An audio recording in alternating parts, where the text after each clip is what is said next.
eh kita buka kita buka dengan hamdalah, kemudian kita bersyukur kepada Allah. Harusnya meningkat, tidak hanya di lisan saja hamdalah gitu, alhamdulillah alhamdulillah, tapi maknanya itu harus juga terasa sampai ke hati gitu. Kita bersyukur kepada Allah, alhamdulillah atas karunia-Nya, kemudian Allah bisa mengizinkan kita untuk sama-sama hadir di sini. Atas segala nikmatnya yang Allah berikan, bagaimana sampai kita hadir di sini, banyak sekali ratusan nikmat yang Allah berikan kepada kita kalau kita hitung ya. Nah, berjalannya kita di sini, hadirnya kita ke sini dari rumah kemudian datang ke sini, itu banyak sekali kenikmatan yang Allah hadirkan yang mungkin kita lalai dalam mensyukurinya ya. Mudahnya hadir ke sini, ada transportasi untuk datang gitu ya, kitanya sehat, anaknya sehat, karena kalau anak sakit biasanya kita nggak bisa kemana-mana ya. Nah maka kalau kita hitung, anaknya sehat, kitanya sehat ya, sehat matanya, sehat sehat kakinya, sehat badannya, kalau dihitung satu-satu ternyata dengan kita hadir di sini, kita absen semua nikmat Allah itu banyak sekali. Dalam Al-Quran disebutkan, wa in ta'uddu ni'matallahi la tuhsuha. Kalau kalian menghitung nikmat Allah, maka la tuhsuha, tidak bisa dihitung. Untuk satu hal saja Allah hadirkan kita di sini, itu ternyata nikmat yang diberikannya banyak sekali, gitu ya. Maka sepatutnya kita sebagai hamba yang sangat lemah ini bersyukur atas segala nikmat yang telah Allah berikan. Kemudian salawat beriringan salam semoga selalu tetap tercurah limpahkan kepada tauladan kita Nabi Muhammad sallallahu alaihi wasallam. Bukti cinta kita kepada beliau setelah segala pengorbanannya, Nabi Muhammad sallallahu alaihi wasallam ya, ikhtiarnya beliau adalah wasilah sampai sekarang kita bisa merasakan nikmatnya iman, nikmatnya Islam gitu ya. Banyak sekali orang yang dari lahirnya itu agamanya bukan Islam gitu ya. Merasakan bagaimana mencari agama itu, merasakan ya kegundahan Tuhan itu siapa sih gitu. Tapi kita kemudian Allah takdirkan lahirnya itu dalam keadaan Islam ya. Wasilahnya kita merasakan Islam ini adalah atas perjuangannya Nabi Muhammad Shallallahu Alaihi Wasallam.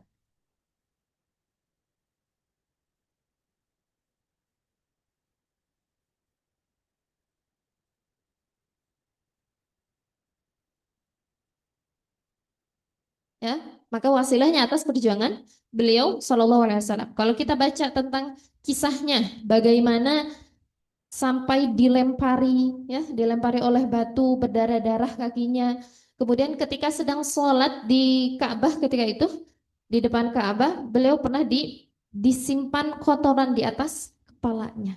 Ya, kalau kita baca kisahnya, Masya Allah, kita akan menangis-nangis ya melihat bagaimana perjuangan beliau Shallallahu Alaihi Wasallam dalam memperjuangkan Islam yang bisa sampai kepada kita sekarang. Maka ketika kita tahu bagaimana kisahnya, kita pasti tidak akan eh, menyia-nyiakan kesempatan dalam berislam ini, beriman ini.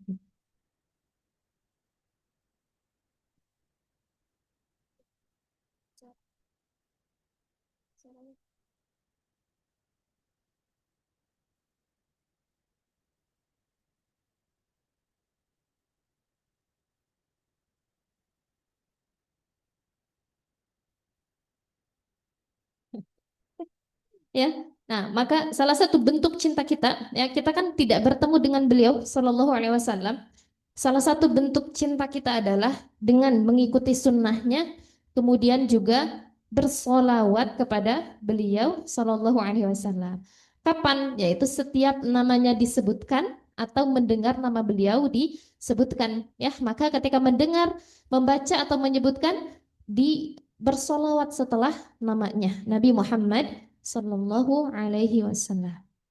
Baik, saya ucapkan jazakillah khairan kepada Ibu MC yang telah mempersilahkan eh, kepada saya. Insya Allah hari ini mama-mama lebah yang dirahmati Allah, gitu ya.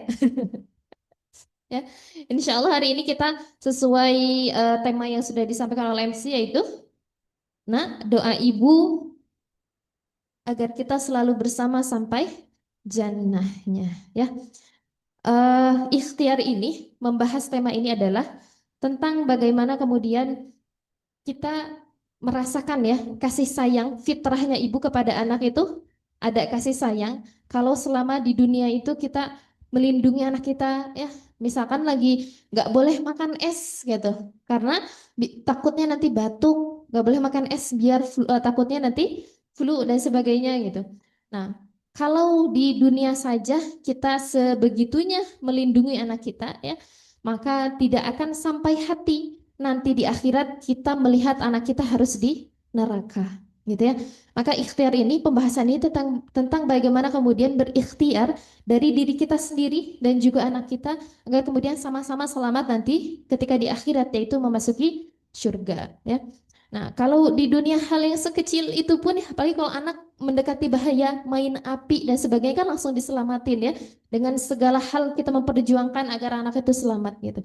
Maka hal lain kalau di dunia mungkin masih bisa diobati ya. Kalau ketika anak sakit, kemudian masih ada obatnya, kita ikhtiarkan ke dokter dan sebagainya. Tapi di akhirat nanti, kalau sudah neraka urusannya, maka tidak ada lagi yang bisa berkehendak kecuali Allah. Maka ikhtiar kita dari sekarang ya, sejak anak dini, sejak masih diberikan Allah kesempatan untuk memberikan bekal kepada mereka, maka ikhtiar kita di dunia untuk menyelamatkan mereka. Ya, di siapa parapannya? Iya ya. Jadi sebetulnya itu adalah kasih sayang terbesar dari orang tua untuk anak adalah memberikan bekal untuk mereka akhirat ya. Bentuk kasih sayang itu bukan segala yang dibutuhkan anak, sepatunya yang bagus, tasnya yang bagus gitu ya. Nah, bukan itu, tapi bagaimana memberikan bekal untuk mereka agar mereka selamat nanti di akhirat. Nah, kemudian di sini jelaskan ya, berkumpul kembali di surga dengan keluarga adalah next level kenikmatan yang Allah berikan untuk hambanya ya. Masuk surga kira-kira enak atau enggak? Enak ya. Udah pernah nyobain? Ya, masuk surga itu sudah satu kenikmatan, tapi kemudian bisa masuk surga bersama keluarga, bersama anak yang dari kecil, dari lahir kita berikan perawatan yang terbaik ya. Kemudian kalau anak pergi lama atau nginep di orang tua, nginep di neneknya biasanya kan ada rasa rindu, kangen gitu ya. Nah, maka kenikmatan ini bukan hanya kita di tempat yang indahnya indah sekali, tapi juga berkumpul sama anak ya, sama keluarga yang kemudian kita jaga dari kecil. Nah, maka itu adalah next level kenikmatan yang Allah berikan. Kayak ketika kita di dunia, kalau misalkan sama saudara, sama sama orang tua, sama anak gitu ya, lagi ngumpul-ngumpul kalau lebaran ya, rasanya apa? Hangat ya, hati itu hangat, kemudian bahagia gitu ya, berkumpul gitu dan sebagainya. Nah, apalagi nanti kemudian Allah kumpulkan rasa hangat itu, rasa bahagia itu, tapi di tempat di surga yang jauh lebih indah gitu. Nah, jadi ini menjadi kenikmatan yang luar biasa ketika apalagi perjalanannya nanti di surga. Kita ketika berpisah sama anak itu beberapa hari itu kan merasa rindu gitu ya, rasa kangen. Nah, perjuangan nanti sampai di surga itu enggak meninggal kemudian kalau kamu masuk surga udah meninggal langsung masuk surga, enggak gitu ya. Tapi ada banyak tahapan-tahapannya. Salah satunya adalah nanti manusia itu akan dikumpulkan di mana? Di padang mahsyar ya. Padang mahsyar ini disebutkan dalam hadis ya, di mana sebenarnya padang mahsyar itu? Padang mahsyar itu ada di bumi juga.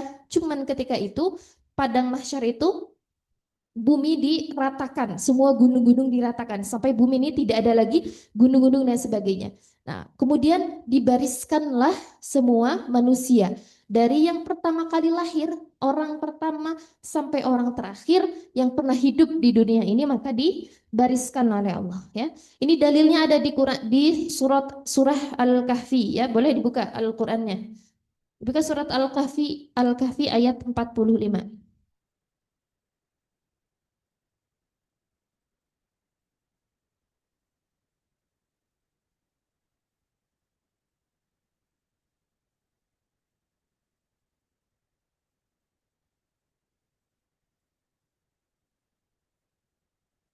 Ya. Bagaimana keadaan di padang mahsyar itu? Di surat Al-Kahfi ayat 45.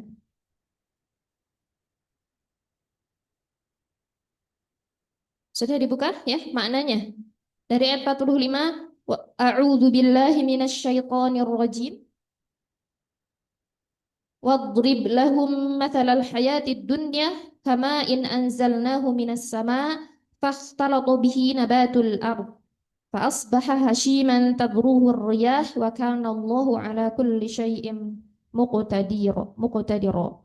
Dan buatkanlah untuk mereka manusia perumpamaan kehidupan dunia ini ibarat air hujan yang kami turunkan dari langit sehingga menyuburkan tumbuh-tumbuhan di bumi, kemudian tumbuh-tumbuhan itu menjadi kering yang diterbangkan oleh angin, dan Allah Maha Kuasa atas segala sesuatu, ya.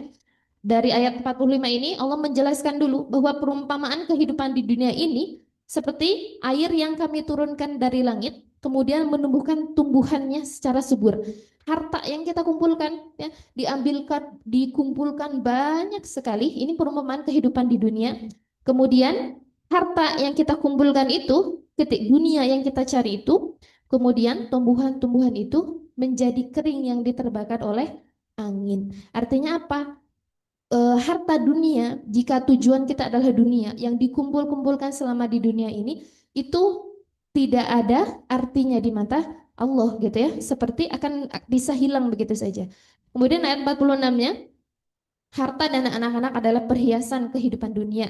Tetapi amal kebajikan yang terus-menerus adalah lebih baik pahalanya di sisi Tuhanmu, serta lebih baik untuk menjadi harapan.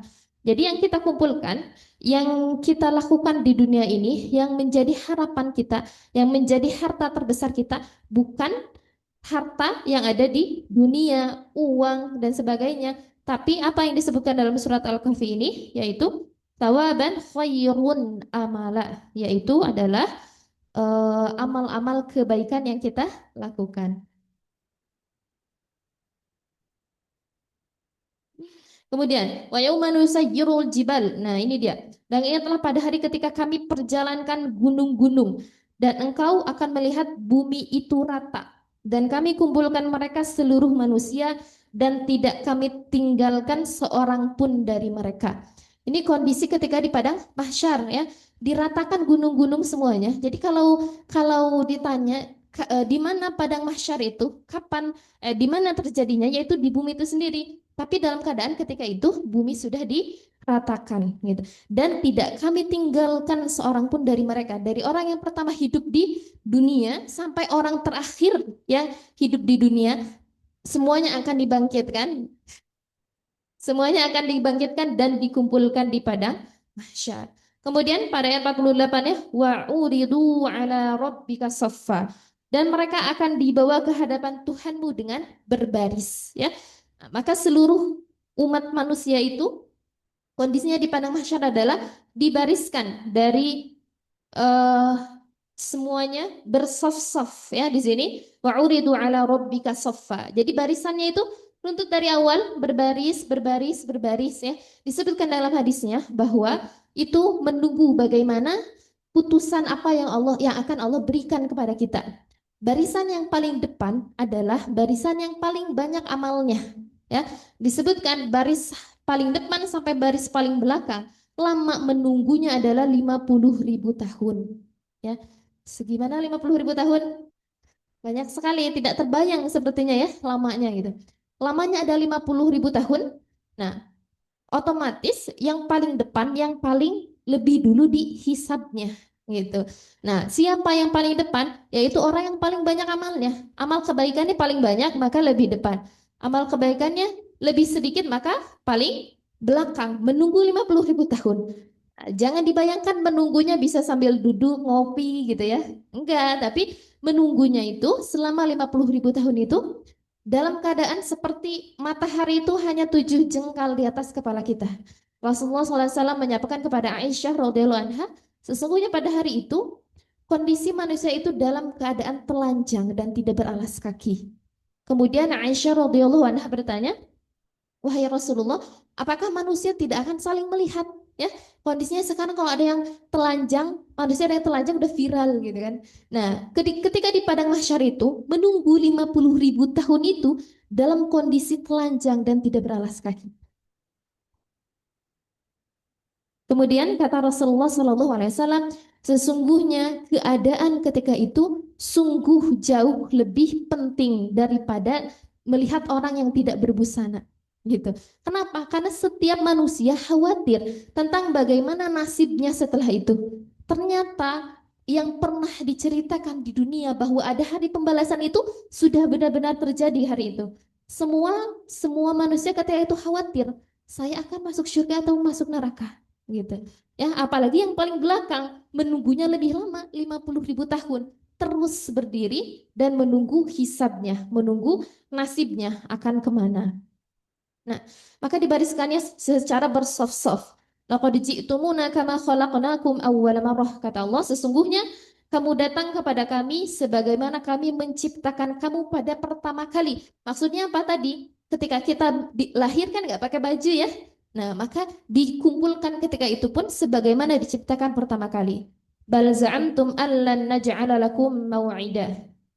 Bahkan kamu menganggap bahwa kami tidak akan menetapkan bagi kamu waktu berbangkit untuk memenuhi perjanjian.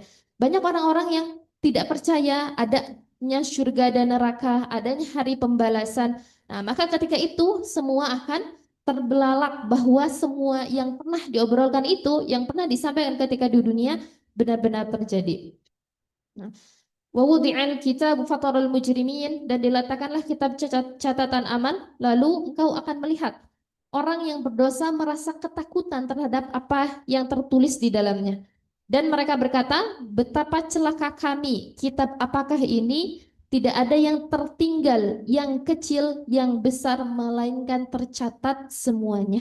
Ya, orang-orang yang berdosa baru sadar ternyata dosa sekecil apapun itu Allah.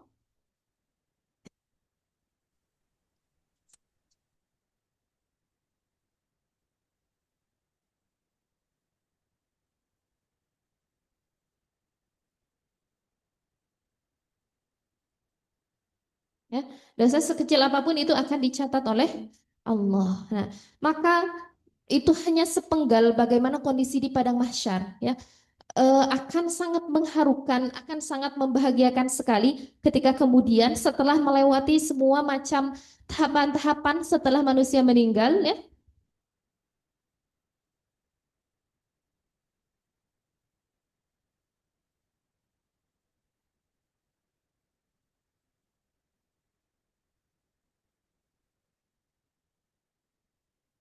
Setelah melewati berbagai tahapan dari meninggalnya manusia, kemudian bagaimana masa-masa di alam kubur, kemudian pada mahsyar dan sebagainya. Ternyata Allah takdirkan kita masuk surga dan masuk surganya bersama keluarga. Ah, itu makanya menjadi satu kebahagiaan, kenikmatan gitu.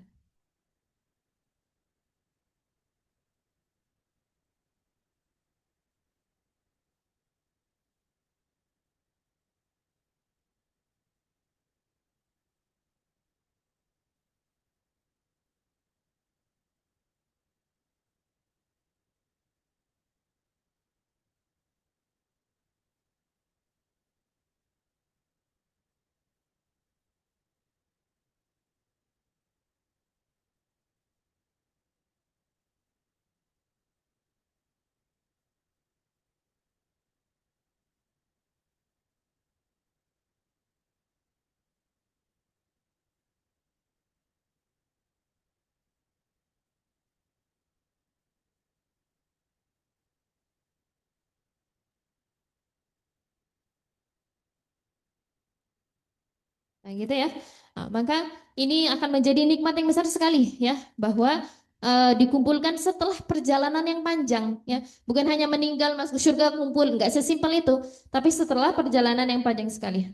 Kemudian, nah, yang menjadi titik pembahasan kita pada pada kali ini adalah yaitu pada surat At-Tur ayat 21 ya.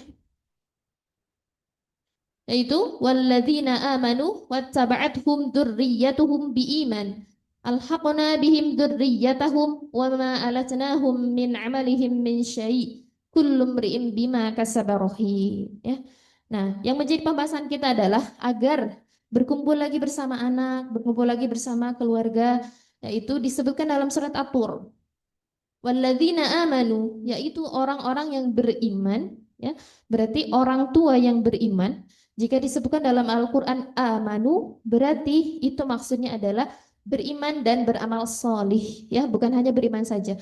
Banyak sekali ayatnya kita sebutkan, kita baca innalladzina amanu wa amilus solihat walladzina yu'minuna wa ya'malus solihat, gitu ya.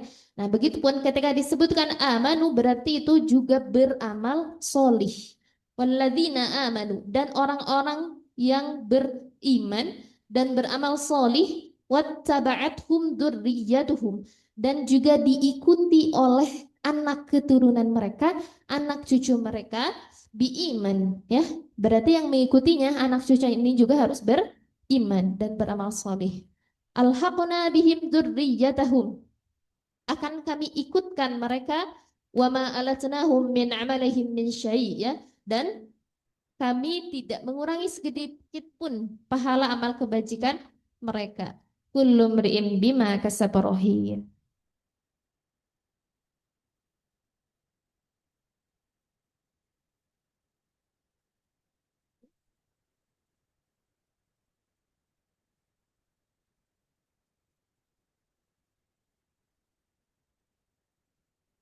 Ya, maka titik pembahasan kita sekarang adalah ini, ya. Bagaimana ternyata caranya berkumpul di surga itu, walladzina amanu, harus beriman dan beramal salih. Akan Allah kumpulkan, pertemukan alhaqna bihim, dengan siapa? Wa dzurriyyatuhum biiman, dan anak keturunannya juga yang beriman. Tadi disebutkan kalau beriman juga beramal salih, gitu ya. Nah, maka karena kenapa anaknya harus beramal solih juga? Karena kan kita tahu ya bahwa ada tiga hal yang ketika hamba itu sudah meninggal tapi masih mengalir pahalanya. Apa itu? Doa anak yang solih salah satunya. Kemudian duanya lagi ilmu yang bermanfaat satu lagi, dan sodakoh dari ya. Ya, ini door prize-nya ada. Gitu ya. Oh, Masya Allah. Gitu ya. Nah, maka ketika tidak cukup orang tua yang solih saja, anaknya juga harus solih, ya. Karena kalau anaknya tidak solih, doanya nggak akan sampai, atau bahkan mungkin teringat untuk berdoa juga nggak tahu, ya, kalau anaknya tidak solih, gitu. Nah, kemudian slide selanjutnya teh.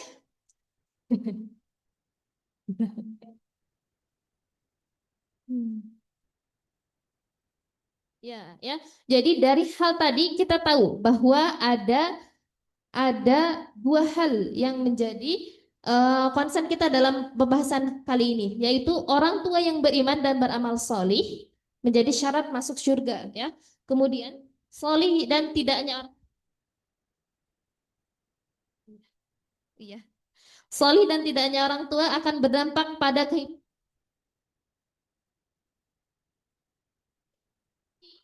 Ketika orang tuanya masih hidup itu berdampak sekali, karena orang tua menjadi teladan dilihat terus sama ketika wafat, ketika ketika orang tuanya menjadi orang tua yang solih.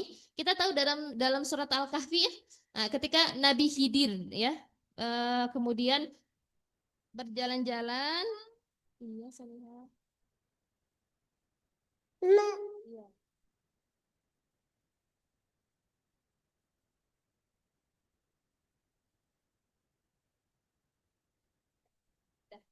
Ya, ketika ketika Nabi Khidir, ketika itu salah satu penggalan kisahnya adalah ketika ini dalam dalam surat Al-Kahfi ayat 82, ya. Nah, ketika itu ada, boleh dibuka surat Al-Kahfi 82.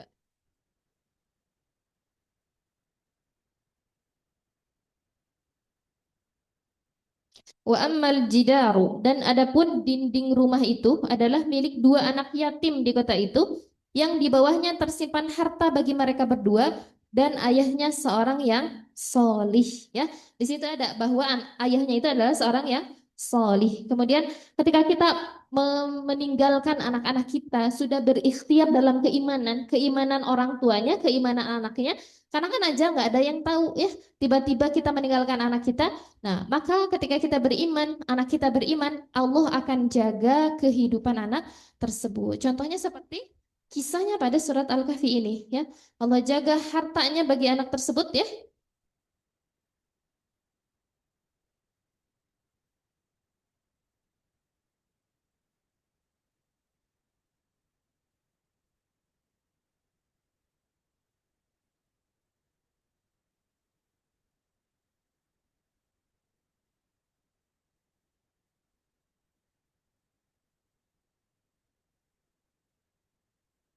Iya, itu ya.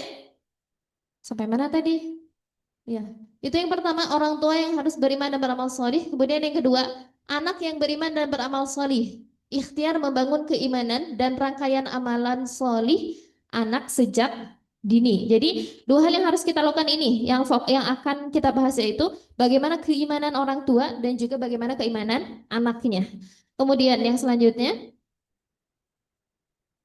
nah, tiga poin pembahasannya adalah menguatkan keimanan ibu, kemudian mempersiapkan keimanan anak, kemudian mengenal surga yang akan kita tuju ya. Apa sih yang menjadi kita kan semua amalan yang kita lakukan di dunia ini tujuannya itu adalah surga ya, agar kita bisa masuk surga.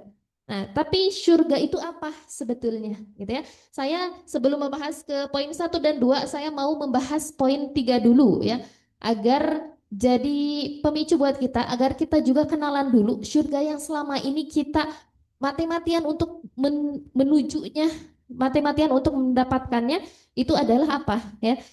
Yang sudah sampai kepada mama-mama lebah sekalian ya. Panjang banget ya. Terus ya. Akhwati fillah gitu ya. Nah, apa sih? Udah kenal belum sama surga? Udah kenal belum? Tahu surga nggak? Tahu apa surga teh? Nanti dapat door prize dari Teh Hilda.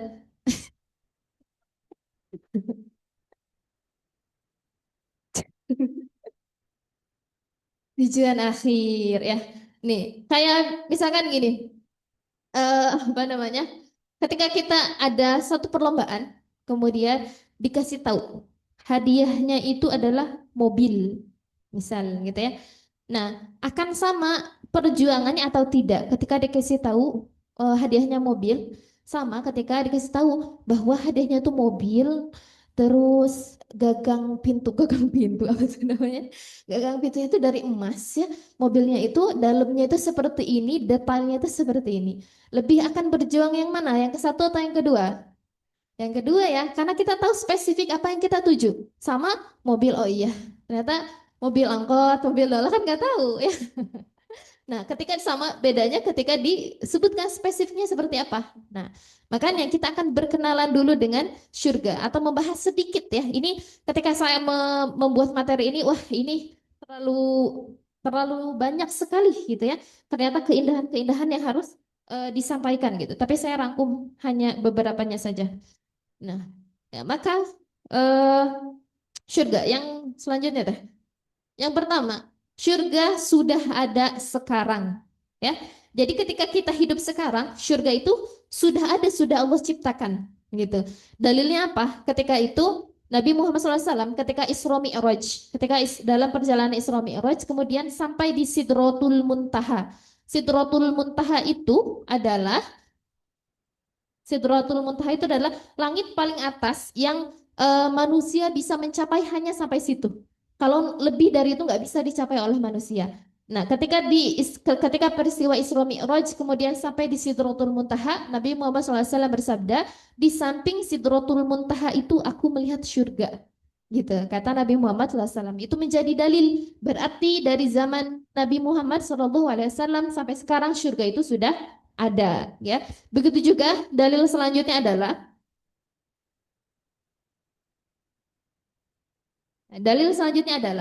ketika orang manusia ketika di alam kubur mereka akan diperlihatkan tempatnya nanti seperti apa gitu ya. Jadi jangan sangka orang yang sudah meninggal menunggu di alam kubur itu udah diam aja kan udah meninggal nggak merasa gitu ya. Tidak, tapi ruhnya dikembalikan lagi dan dia akan melihat setiap pagi dan sore diperlihatkan bagaimana kondisinya nanti. Kalau misalkan orang-orang yang masuk surga maka diperlihatkan ya. Dalam hadisnya yang panjang sekali disebutkan ketika itu orang-orang yang meninggal dalam keadaan beriman, maka akan datang dua malaikat yang akan mengantarkan ruhnya gitu ya. Malaikat maut tapi berbeda dengan dua malaikat yang ini. Datang dua malaikat, kemudian malaikat itu bersinar seperti sinarnya matahari. Ini bagi orang-orang yang beriman. Makanya terkadang kita melihat kalau ada orang yang dalam sakaratul maut ya, kalau mungkin yang amalan solihnya kita tahu orang itu solih, ada beberapa yang dalam keadaan tersenyum gitu ya. Kenapa? Karena mereka melihat ada dua malaikat yang membawa eh,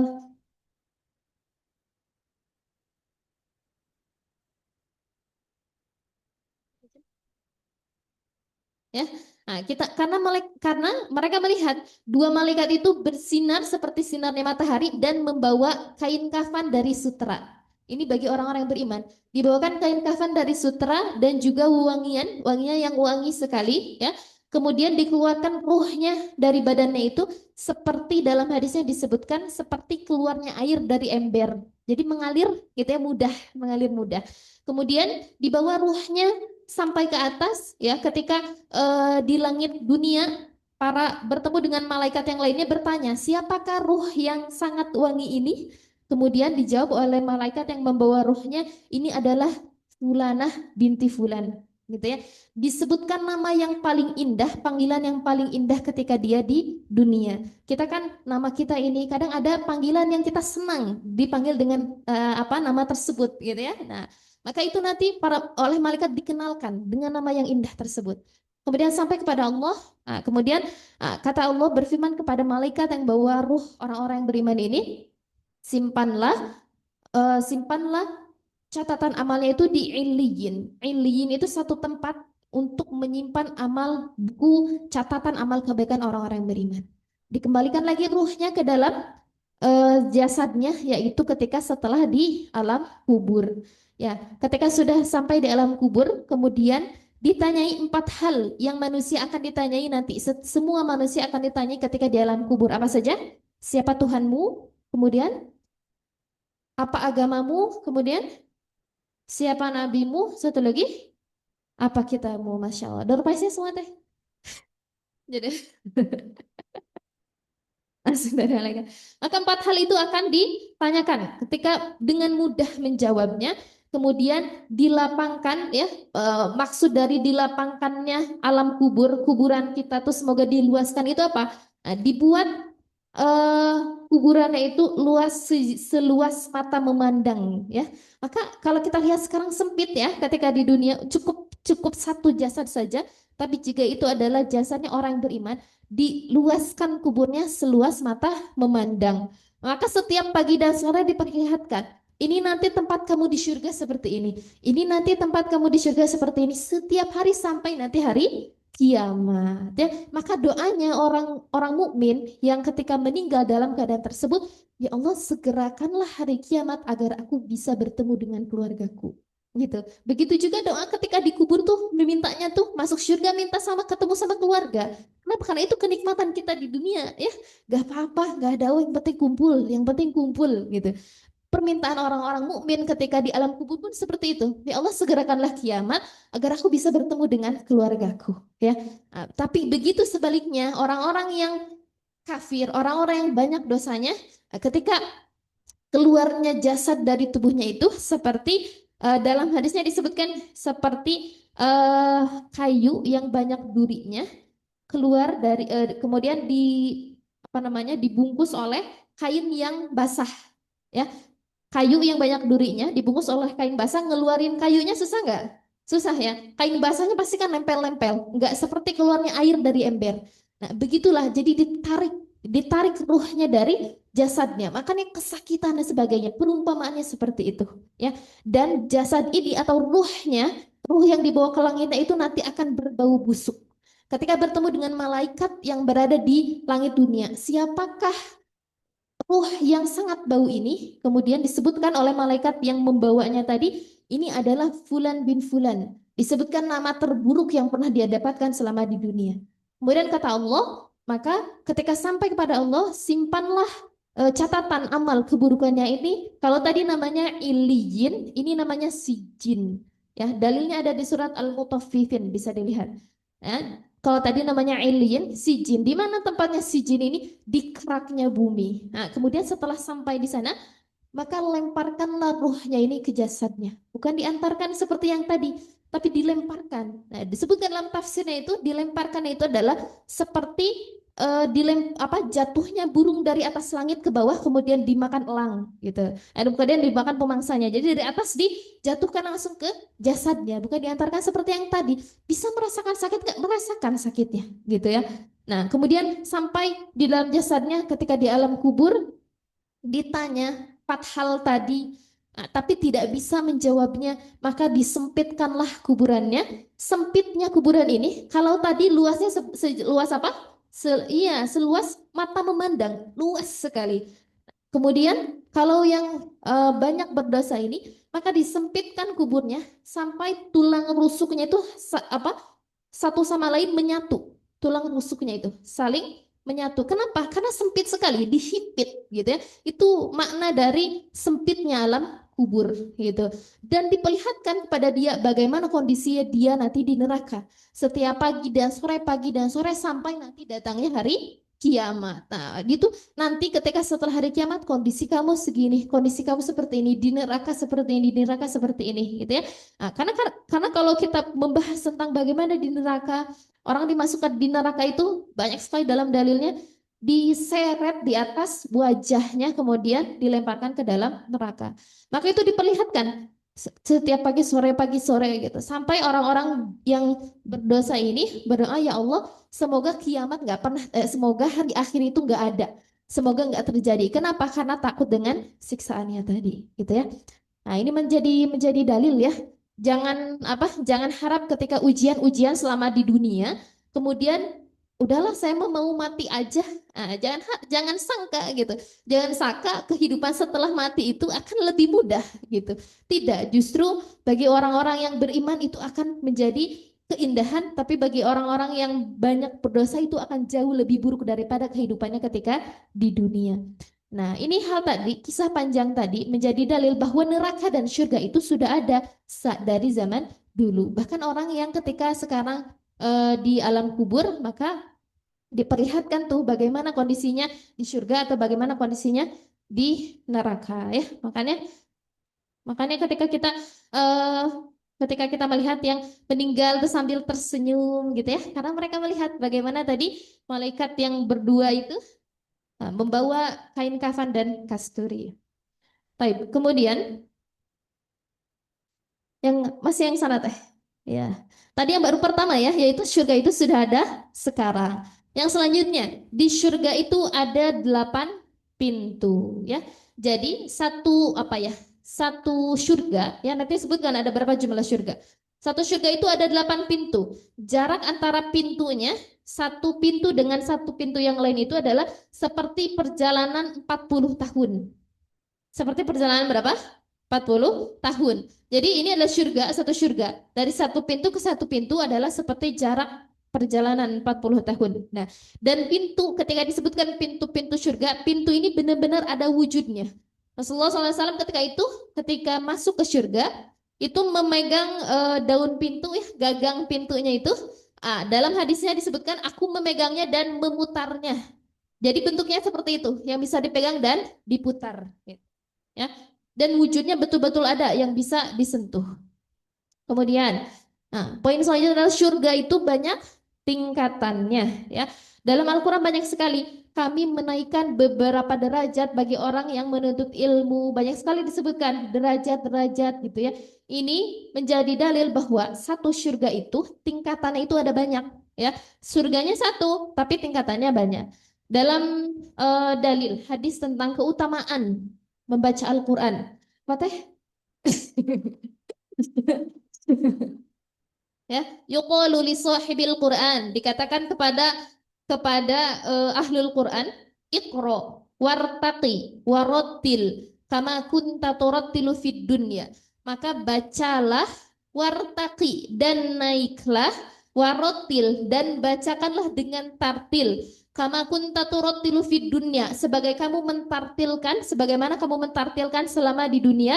Fa inna manzilataka, karena sesungguhnya tempat kamu adalah inda akhiri ayatin taqra'u biha, yaitu pada di mana kamu sampai mana kamu membaca Al-Qur'an ya.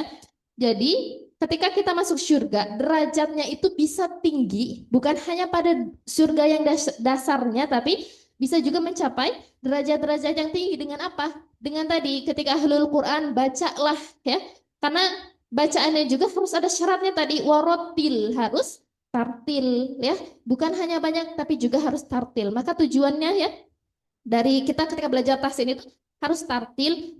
Akhir dari perjalanan belajar tahsin itu adalah tahfidz. hafid, menghafalnya nanti. Atau saya mah udah berusia gitu ya. Tidak menutup kemungkinan ya. Banyak sekali yang sudah sepuh, sudah sepuh, sudah senior ya, tapi masih menempuh jalan untuk menghafal Al-Quran itu banyak sekali ya. Karena nanti ketika di surga, ketika masuk surga, kemudian derajatnya ini baca Al-Quran, kemudian sampai mana bacaan Al-Quran kita itu, maka disitulah derajatnya. Setiap satu ayat yang dibaca, maka naik satu derajat, hanya satu ayat saja. Maka niat kita sekarang Maka niat kita sekarang ketika mulai menghafal Al-Quran gitu ya. Nah, itu semoga apa yang kita hafal di dunia ini dengan tartil, dengan hafalan yang mutqin, itu yang bisa melekat sampai kita nanti ketika masuk surga. Sampai waktunya kita mentartilkannya di surga nanti. Naiknya satu ayat satu derajat, naik satu ayat satu derajatnya seperti apa? Disebutkan dalam hadisnya, satu derajatnya itu adalah orang yang ada di bawahnya itu akan melihat ke atas itu seperti melihat bintang-bintang di langit. Jadi jauhnya satu derajat adalah seperti kita melihat di langit. Jaraknya seperti itu. Ketika kita di bumi melihat ke atas langit, itu adalah derajatnya surga. Kemudian ke atasnya itu banyak lagi. Maka dari situ kita tahu bahwa di surga itu ada beberapa derajat ya. Dan derajatnya ini menurut sebagian ulama adalah lebih dari 100 ratusan derajatnya. Karena kan ayat dalam Al-Quran banyak ya. Nah, maka ini derajat di surganya itu lebih dari 100 ratusan. Kemudian, nah yang selanjutnya jumlah surga itu ada 4. Ini ada dalam Quran surat Ar-Rahman ya. Boleh dibuka surat Ar-Rahman ayat 46.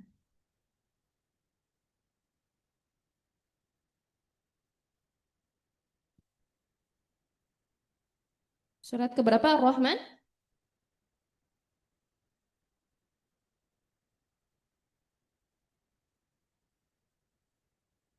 Tahunya fabi ayyi ala rabbikum tukadziban aja gitu ya.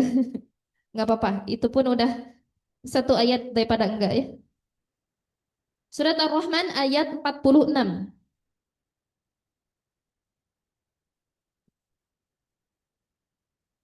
Waliman khafa maqama rabbih jannatan, dan bagi siapa yang takut akan saat menghadapi Tuhannya ada dua surga. Fabi ayyi ala ya rabbikuma tukadziban zawata afnan. Kedua surga itu mempunyai aneka pepohonan dan buah-buahan ya. Dari ayat 46 itu kita tahu bahwa ada dua surga. Kemudian ini disebutkan terus tentang bagaimana kondisi atau ada apa aja sih di surganya ya, di dua surga yang tadi sampai ayat 62-nya. Ini nanti isi-isi surganya tuh apa aja boleh dibaca sendiri ya. Ini menggugah motivasi, menjadi motivasi kita untuk mendapatkan surga. Dan di ayat 62-nya disebutkan, dan selain dari dua surga itu ya, wa min dunihima jannatan. Dan selain dari dua surga itu juga ada dua surga lagi. Jadi di ayat 46 dan di ayat 62. Di 46 disebutkan waliman khafa maqama rabbih jannatan, ada dua surga, dan di 62 disebutkan dan selain dua surga itu ada dua surga lagi, maka jumlahnya ada 4 ya. Disebutkan dalam hadisnya bahwa dua surganya itu terbuat dari perak, dua surganya lagi terbuat dari emas gitu ya. Bukan barang-barang di dalamnya tapi surganya. Nah, maka semua hal di dalamnya itu adalah emas dan perak gitu. Itu disebutkan nanti kalau mau tahu tentang buah apa saja yang ada di surga gitu ya. Buah buah delima, buah kurma, buah pisang. Nah, itu adalah buah-buahan surga gitu. Nah, itu disebutkan dalam surat Ar-Rahman dari 46 sampai akhir. Nah, maka tadi ya kita tahu bahwa satu surga itu jumlah surga itu ada 4. Satu satu surganya ada berapa pintu? 8. Jarak antara satu pintu dengan pintu yang lainnya adalah seperti perjalanan 40 tahun. Kemudian satu surganya ada berapa tingkat? Ratusan. Ya, bukan berapa lapis. Ada berapa tingkat? Ratusan ya. Nah, ratusan tingkatannya di dalam surga. Itu baru satunya. Maka semua totalnya ada 4. Kemudian rumah dan istana di surga. Di surga itu ada rumah dan istana. Ya, nah, maka kita sering sekali banyak mendengar dalilnya akan dibangunkan rumah di surga. Barang siapa yang bangun masjid akan dibangunkan rumah di surga.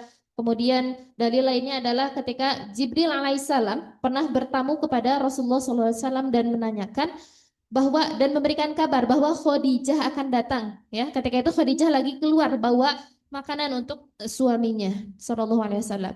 Kemudian kabarkan kepada Khadijah bahwa dia mendapatkan salam dari Tuhanmu. Ya, jadi Khadijah ini adalah satu-satunya perempuan yang mendapatkan salam langsung dari Allah Subhanahu wa taala. Kabarkan kepada Khadijah bahwa Allah memberikan salam kepadanya, juga mengabarkan bahwa dia akan mendapatkan rumah nanti di surga, gitu ya. Nah, disebutkan bahwa ada rumah, kemudian ada istana di surga nanti. Detailnya adalah bagian atas bangunannya adalah mutiara. Bagian atas bangunan rumah di surga itu adalah mutiara, dan tanahnya itu atau alasnya ya. Jadi kita ketika kita berjalan-jalan di surga, amin insya Allah ya. Nah, nanti ketika kita berjalan-jalan di surga itu tanah yang kita injak itu adalah lembut dan berbau kasturi gitu. Nah, kemudian banyak rumah-rumah dan eh, istana-istananya. Nah, juga disebutkan dalam beberapa ayat ada kemah-kemah yang bentuk kemahnya itu seperti mutiara, gitu. Nah, kemudian nanti para penghuni surga itu ketika masuk ke surga, mereka akan mengetahui rumahnya masing-masing. Jadi ketika masuk tuh nggak akan, "Ai bumi abi nu mananya," gitu. Atau kayak bingung nih harus kemana gitu. Enggak. Tapi mereka akan mengenali rumahnya masing-masing seakan-akan mereka sudah tinggal di situ sejak pertama kali surga diciptakan. Gitu. Jadi kita udah bakal tahu kita ya udah pede. Amin ya Allah. Ya, kita akan tahu sendiri, oh ini rumah saya, oh ini rumah saya. Tidak akan tertukar antara rumah yang satu dengan yang lainnya. Akan tahu gitu ya. Kemudian rumah dan istana ya, kondisi fisik dan hati manusia di surga ya, ini menjadi apa namanya, menjadi dalilnya sahih ya, tidak ada perdebatan. Setiap yang masuk surga nanti bentuknya atau tinggi badannya adalah seperti tinggi badannya Nabi Adam ketika diciptakan. Berapa tingginya Nabi Adam? 60 hasta. 60 hasta. 60 hasta itu berapa meter ya? Ketika saya cari-cari 60 hasta itu berapa meter gitu. Dan belum pernah ada orang di bumi ini yang tingginya 60 hasta selain Nabi Adam. Dalam hadisnya memang disebutkan tinggi Adam itu adalah 60 hasta dan keturunan-keturunan setelahnya mengalami penurunan ketinggian gitu. Memang disebutkan ya. 60 hasta itu adalah 27 sampai 30 meter. Ya, paling tinggi manusia itu paling 2 meter ya. 2 meter berarti 10 apa namanya?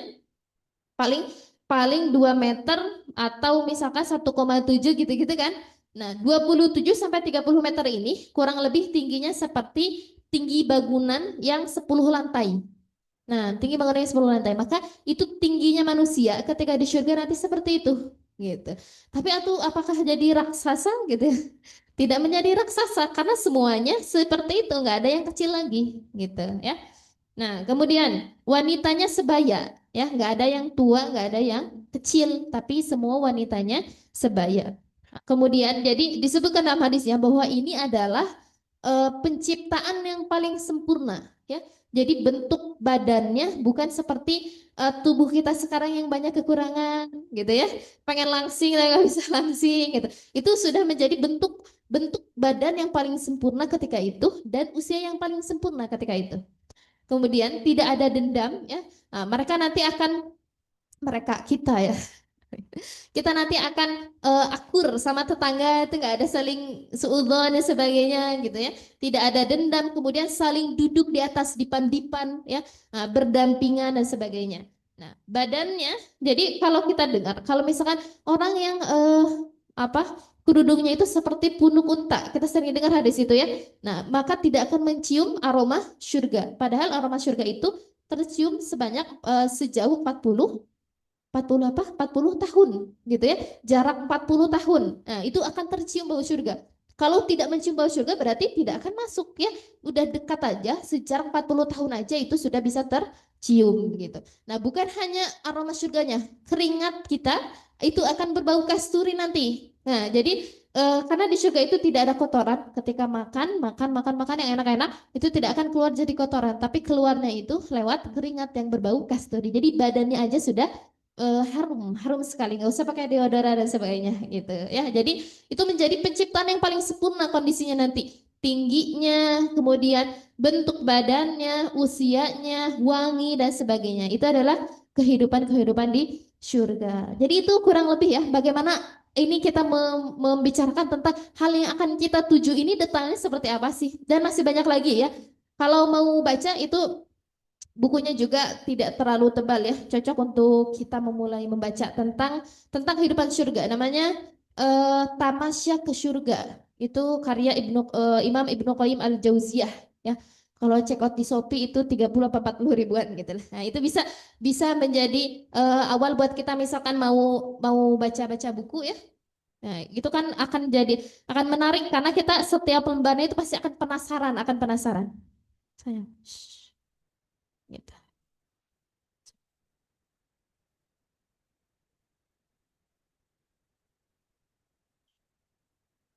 Nah, gitu ya. Nah, semua poin-poin tadi pastikan terbesit di kepala kita bagaimana bentuk syurga itu jadi terbayang ya di kepala. Disebutkan dalam hadisnya bahwa apa syurga yang wujud aslinya syurga itu akan melebihi apa-apa yang terbesit di hati kita atau terlintas di hayalan kita. Jadi kita udah memikirkan, wah kayaknya tuh serba putih, ini yang terbayang di kepala saya ya. Istana, rumah-rumah, baru masuk tuh wangi sekali, kebahagiaan, gak ada suudon, gak ada sakit hati, tidak ada dendam gitu. Nah, apapun yang kita pikirkan sekarang itu pada wujud aslinya surga jauh lebih indah daripada itu gitu ya. Tidak pernah apa namanya? Saya nyanyi.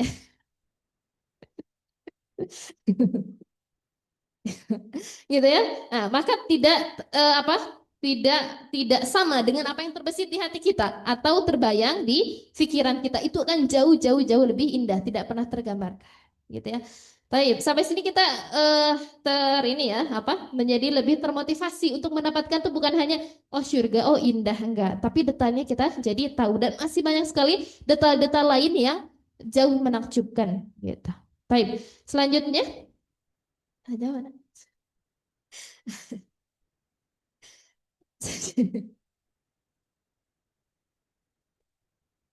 Ya, selanjutnya kita kembali ke kehidupan nyata ya. Ya, kembali ke kehidupan nyata. Tadi poin yang bahas adalah tentang ini diiming-imingi dulu dengan keindahan surga. Padahal pada kenyataan kita di dunia ini ternyata tugas kita banyak sekali ya. Tadi PR kita adalah menjaga keimanan seorang ibu dan keimanan anak gitu. Nah, kita balik ke kehidupan nyata. Kenapa keimanan ibu harus kuat? Iman adalah pondasi utama setiap muslim ya. Kenapa pondasi utama? Karena poin pertamanya iman dulu baru beramal solih gitu ya. Nah, orang-orang yang beriman tapi tidak beramal solih itu mustahil untuk mendapatkan surga. Apalagi orang yang beramal solih tanpa iman mungkin nggak masuk surga? Nggak mungkin. Seperti orang-orang yang orang-orang non muslim kemudian beramal solih ya. Sering saya pernah dengar curhatan Ustazah, tetangga saya itu dia tuh suka ketika Ramadan suka berinfak dan sebagainya. Ketika meninggal tuh kasihan gitu ya. Saya merasa kasihan. Apakah itu Allah akan balas nggak sih kebaikannya? Apakah dia bakal masuk surga? Nggak bisa. Kenapa? Karena tidak beriman itu. Maka iman ini menjadi pondasi setiap muslim. Yang kedua, fisik dan mental ibu bisa hancur kalau bukan karena iman. Keimanan ini menjaga kondisi fisik dan mental ibu tetap waras, tetap sehat. Ya, kenapa? Karena landasannya keimanan. Iman itu apa artinya? Percaya. Ketika kita beriman, percaya, maka hal yang menguatkan kita untuk tetap sabar, untuk mentalnya tetap sehat apa? Janji-janji Allah. Allah berikan pahala bagi orang yang sabar, balasan itu seperti ini. Ketika iman kita kuat, kita nggak akan mengharapkan yang lain. Udah, Allah udah janji kayak gini. Inna wa'dallahi haq, janji Allah itu pasti, nggak mengharapkan yang lain. Udah tenang. Ya, kenapa? Contohnya adalah bayangkan jika kita dalam posisi seperti ini. Kita baru lahiran, misalnya bayinya itu baru mungkin 2 atau 3 bulan ya, 1 sampai 4 bulan lah, masih masih bayi merah gitu, 2 3 bulan. Kemudian suatu hari suami kita, kok suami kita ya? Suaminya ini gitu. Suami dari ya, suaminya ini anaknya masih bayi tadi ya, masih bayi merah. Suaminya bilang, "Bu, apa namanya? Ikut suaminya mau mau mengajak istrinya ini ke suatu tempat gitu ya. Tapi nggak bilang nih di mana tempatnya. Udah gitu, pergilah suami dan istri ini naik kendaraan sampai ke suatu tempat ya sambil bawa bayi merah tadi. Ternyata ke suatu tempat itu tempatnya kosong, nggak ada apa-apa, nggak ada sumber makanan, nggak ada sumber air gitu ya. Kemudian diturunkan. Nah, ketika menurunkannya itu istrinya tanya, ayah, kenapa kamu menurunkan kami di sini? Suaminya nggak jawab. Ayah, kenapa kamu meninggalkan kami di sini, menurunkan kami di sini? Ayahnya masih nggak jawab juga, gitu ya. Sampai 3 kali ditanya, ayahnya nggak jawab. Kira-kira kita kalau dalam posisi itu kena baby blues nggak? Ya, jadi disimpan nih, disimpan satu tempat yang udah jadi singa ya. Kalau Teh Nisa itu Maya, ya dikasih perbekalan secukupnya aja, ditinggalkan di situ, kemudian ditanya 3 kali tapi nggak jawab ya. Jangankan ditinggalkan di rumah, suami nggak jawab aja kan, ditanya nggak jawab teh udah jawabannya itu bisa 2 minggu gitu kan. Nah, siapa tahu suaminya nggak dengar apa dan sebagainya. Ya. Ini sudah 3 kali ditanya tapi suaminya tidak menjawab. Nah, kalau kita dengan kondisi keimanan kita yang sekarang, pastinya sudah baby blues, apalagi harus menjaga anak yang masih bayi merah ya, usianya sekitar 1 bulan atau 4 bulan gitu. Atau kondisi sekarang banyak kasusnya ya yang kemudian ini hidup terlalu terlalu ribet, bunuh diri aja sama anaknya, ibunya anaknya. Jangan dikira kehidupan setelahnya akan lebih mudah gitu ya. Nah, tapi ada kisah, yaitu kisahnya siapa ini? Iya, Hajar dan Ibrahim dan Ismail. Ayahnya adalah Ibrahim, istrinya adalah Hajar, bayi yang masih merah tadi adalah Ismail. Ya, ketika Hajar ditinggalkan, bukan hanya tempatnya kosong tapi panas. Tidak ada kehidupan di situ sebelum mereka. Gitu. Ditanya 3 kali kepada Ibrahim, kenapa engkau meninggalkan kami di sini? Setelah ditanya 3 kali, Ibrahim tidak menjawab. Kenapa Ibrahim tidak menjawab? Karena tidak kuasa. Ismail ini adalah anak yang ditunggu sampai Ibrahim punya Ismail itu usianya sekitar 60 tahun. Selama 60 tahun ditunggu nih anak bayi ini. Ketika sudah lahir Allah memerintahkan untuk meninggalkannya di satu lembah. Ketika Hajar bertanya 3 kali, ini adalah fitrahnya sebagai manusia ya. Fitrahnya wanita ketika dikasih ujian dan sebagainya, pasti kan ada ngedumel dan sebagainya. Tapi kemudian ketika ada keempat kalinya Hajar bertanya, wahai suamiku, apakah ini perintah Allah engkau meninggalkan kami di sini? Maka Ibrahim mengangguk sambil menangis. Gitu ya. Kenapa? Karena nggak tega juga sebenarnya kalau bukan karena perintah Allah meninggalkan istri dan anaknya. Apakah ini karena perintah Allah? Kemudian Ibrahim mengangguk, maka cukup bagi Hajar atas jawabannya itu. Nggak nanya kenapa apa ya seperti kita sekarang A B C D sampai Z ditanyakan semuanya. Kan bisa atau gini ya, kenapa nggak sama kamu aja tinggalnya di sini, kenapa nggak gini, wah itu akan banyak sekali. Tapi yang mencukupkan Hajar dengan jawabannya Ibrahim adalah itu adalah perintah Allah. Apa yang menguatkan Hajar kalau bukan keimanan? Tidak ada lagi. Kenapa? Iman itu percaya. Hajar percaya bahwa ketika kita beriman, Allah tidak akan meninggalkan kita sendirian. Ya, nah, maka udah nggak minta penjelasan apapun dari Ibrahim. Ibrahim pergi, Hajar kemudian tinggal di lembah yang tidak ada atap, tidak ada makanan, tidak ada air di situ. Kemudian bisa survive hidupnya di situ. Bahkan adanya Mekah sekarang, cikal bakalnya orang yang pertama hidupnya adalah Hajar dan Ismail. Sampai kemudian bisa ada kehidupan di situ. Hajar dan Ismail, singkatnya Hajar pun adalah ibu yang berikhtiar bagi anaknya ya.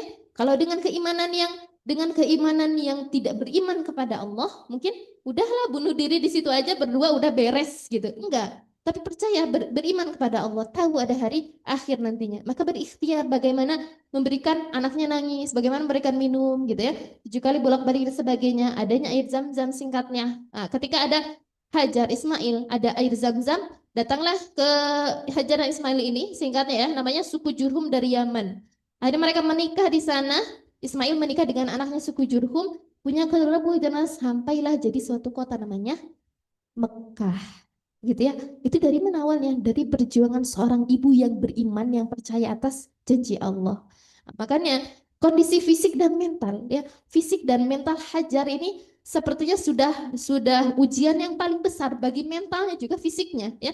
Kita tidak memungkiri bahwa mentalnya ibu setelah melahirkan itu kan perlu dijaga, gitu ya. Nah, ternyata menjaganya Hajar mentalnya dan fisiknya itu adalah dengan beriman, percaya atas janji-janji Allah, gitu. Kemudian yang selanjutnya adalah ibu adalah sumber informasi pertama bagi anaknya. Kenapa ibunya harus beriman? Karena sumber informasi anak adalah dari ibunya paling banyak walaupun juga dari ayah, ya. Dari semenjak lahir yang pertama kali paling banyak berbicara, ngobrol. Kalau kita masuk ke rumah, kita pun sebagai anak ya, masuk ke rumah orang tua, pasti yang ditanya, si mama mana? Gitu ya. Mah, kos kaki di mana? Mah, ini di mana? Mah, itu di mana? Sumber informasi apapun itu, gitu ya. Maka jika ibunya tidak beriman, informasi yang transfer ke anak itu akan salah, bukan tentang keimanan, gitu. Maka itu menjadi alasan, ini tiga hal utama mengapa ibu itu harus beriman. Selanjutnya ada. Nah, bagaimana menguatkan keimanan seorang ibu, ya? Nah, menguatkan keimanan seorang ibu di sini setelah disebutkan kaidahnya. Al-imanu yazidu wa yanqus. Sesungguhnya iman itu bertambah dan berkurang. Jadi kalau mamah-mamah lebah sekalian merasakan hari ini itu lagi semangat tahajud, nah itu apa namanya bertahan 2, 3, sampai 4 hari, tiba-tiba hari kelima tuh lagi males banget, gitu ya. Karena gitu iman itu naik dan turun, ya. Nah, kemudian selanjutnya ada al-imanu yazidu bitta'ah wa yanqusu bil ma'siyah. Iman itu nambahnya kenapa sih? Nurunnya kenapa? Ya, iman itu bertambah dengan ketaatan dan berkurang dengan kemaksiatan. Jadi, nah kalau ketika kita merasa lalai, ya, merasa lagi futur, ya, hari ini kayaknya nggak akan baca Quran dulu, lagi futur. Jangan diikutin futurnya. Justru menurunnya keimanan itu karena kemaksiatan, ya. Mungkin bukan kitanya yang tidak ingin, tapi Allah yang halangi kita dari amal kebaikan tersebut. Maka kitanya harus berusaha, dipaksain buat baca Quran, dipaksain buat sholat tahajudnya. Bukan kitanya yang tidak mau melaksanakan, tapi kita yang terhalang dari amal kebaikan tersebut. Gimana biar tidak terhalang lagi? Paksakan untuk ibadah. Gimana biar imannya naik lagi? Yaitu dengan ketaatan, ibadahnya seringkan lagi, gitu ya. Nah, dan berkurangnya dengan kemaksiatan, maka bermuhasabah ketika lagi futur tuh bukan saya pada mau istirahat dulu, gitu ya. Jangan-jangan istirahat itu justru alasan kita kita untuk lalai, gitu ya. Nah, jadi jangan sering boleh, tapi jangan sering memberikan uzur bagi diri kita dalam melakukan ibadah, ya. Karena berkurangnya adalah dari kemaksiatan. Mungkin bermuhasabah, ada maksiat apa yang saya lakukan sehingga saya terhalang dari ibadah. Biasa tahajud, ini nggak bangun. Bukan kita yang nggak bangun, tapi Allah nggak bangunin. Kita terhalang dari ibadah. Maka bermuhasabah ada maksiat apa yang menghalanginya. Kemudian yang selanjutnya, nah, bagaimana caranya tadi menaikkan keimanan tadi, ya, yaitu ketaatannya yang pertama yaitu memaksimalkan ibadah setiap harinya. Senantiasa menjaga dari bangun tidur sampai tidur lagi, hari kita dipenuhi dengan ibadah, gitu ya. Min husnil islami mar'i tarkuhu ma la ya'ni. Dari sebaik-baik seorang muslim adalah meninggalkan apa yang tidak bermanfaat baginya. Di absen, ya, di list kegiatan kita dari kita bangun tidur sampai kita tidur lagi, kira-kira kegiatan yang mungkin tidak bermanfaat bagi dunia dan akhirat kita apa, maka coret, gitu ya. Nah, isi harian kita dengan ibadah untuk menjaga, untuk selalu taat kepada Allah, keimanan kita agar terus terjaga. Makanya kenapa sholat itu ada 5 waktu dari subuh sampai isya, gitu ya. Nah, karena sholat itu tanda anil fahsya wal mungkar, yaitu menolak dari keburukan dan kemungkaran dari dosa, gitu. Tapi sholatnya yang tumak ninah, ya, bukan yang Allahu Akbar, assalamualaikum leos gini. Tanpa ada doa di situ, zikirnya. Karena kalau kita bedah itu dari takbir sampai salam sampai at-tahiyat, ya, Masya Allah, kalau kita meresapinya gitu, itu akan menjadi ketenangan gitu ya. Yang tadinya punya masalah jadi lebih tenang, pikiran lebih tenang. Nah, itu slide seperti itu. Karena disebutkan dalam Al-Quran bahwa syaitan itu ya, kalau kita merasa ibadah capek banget dari pagi sampai malam gitu ya, jangan kalah sama syaitan. Syaitan itu menggoda manusia mimbaini aidihim, dari depannya. Ini adalah janji syaitan kepada Allah. Aku akan menggoda manusia min baini aidihim, dari depannya, wa min khalfihim, dan dari belakang mereka, wa an aymanihim, wa an syama'ilihim, depan, belakang, kanan dan kiri mereka ya. Jadi syaitan ganggu kita itu bukan karena gabutnya, bukan, tapi mereka berijtihad dengan sungguh-sungguh gitu ya, mau menggoda manusia. Maka pun kita harusnya seperti itu, nggak ada istirahatnya. Ah, mau istirahat dulu, ah, ibadah enggak, tapi la roha fit dunya, tidak ada istirahat di dunia itu. Nanti istirahatnya di sebaik-baiknya tempat, yaitu di surga. Gitu ya. Kemudian yang kedua yaitu menjaga keimanan seorang ibu dengan menuntut ilmu dan hadir di majelis ya. Karena menuntut ilmu itu, hadir di majelis itu, kita bertemu dengan teman-teman yang lain. Kemudian ketika kita sedang futur ya, mendengarkan ceramah dan sebagainya, itu bisa meningkatkan keimanan kita kembali. Yang selanjutnya berteman dengan orang-orang solih ya. Nah, ini penting sekali ya. Ketika kita mungkin hendak bermaksiat atau ketika kita sedang lalai, ketika bertemu dengan teman-teman yang solih, maka akan saling mengingatkan. Kenapa nggak ngaji hari ini? Ah, lagi malas aku. Kamu kenapa malas ya? Nah, teman atau sahabat yang solih itu pasti akan mengingatkan, dicarekan, bukan mengingatkan lagi gitu ya. Kenapa kamu malas dan sebagainya gitu ya.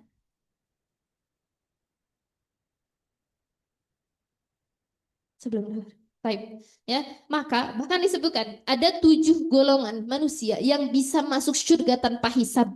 Tadi kita udah bahas ya, hisabnya itu 50.000 tahun menunggu. Ada, tapi 7 golongan manusia ini bisa masuk tanpa hal-hal tadi, tanpa hisab tadi. Meninggal, maka masuk surga, langsung masuk surga. Salah satunya adalah 2 orang yang saling mencintai karena Allah. Siapapun itu, entah kita dengan suami atau kita dengan sahabat kita, gitu ya.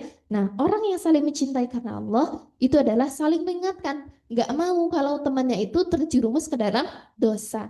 Jadi kalau sekarang kita punya teman yang ngingatin kebaikan, ngajak terus kebaikan, ada flyer kajian teh, share lagi, gitu ya.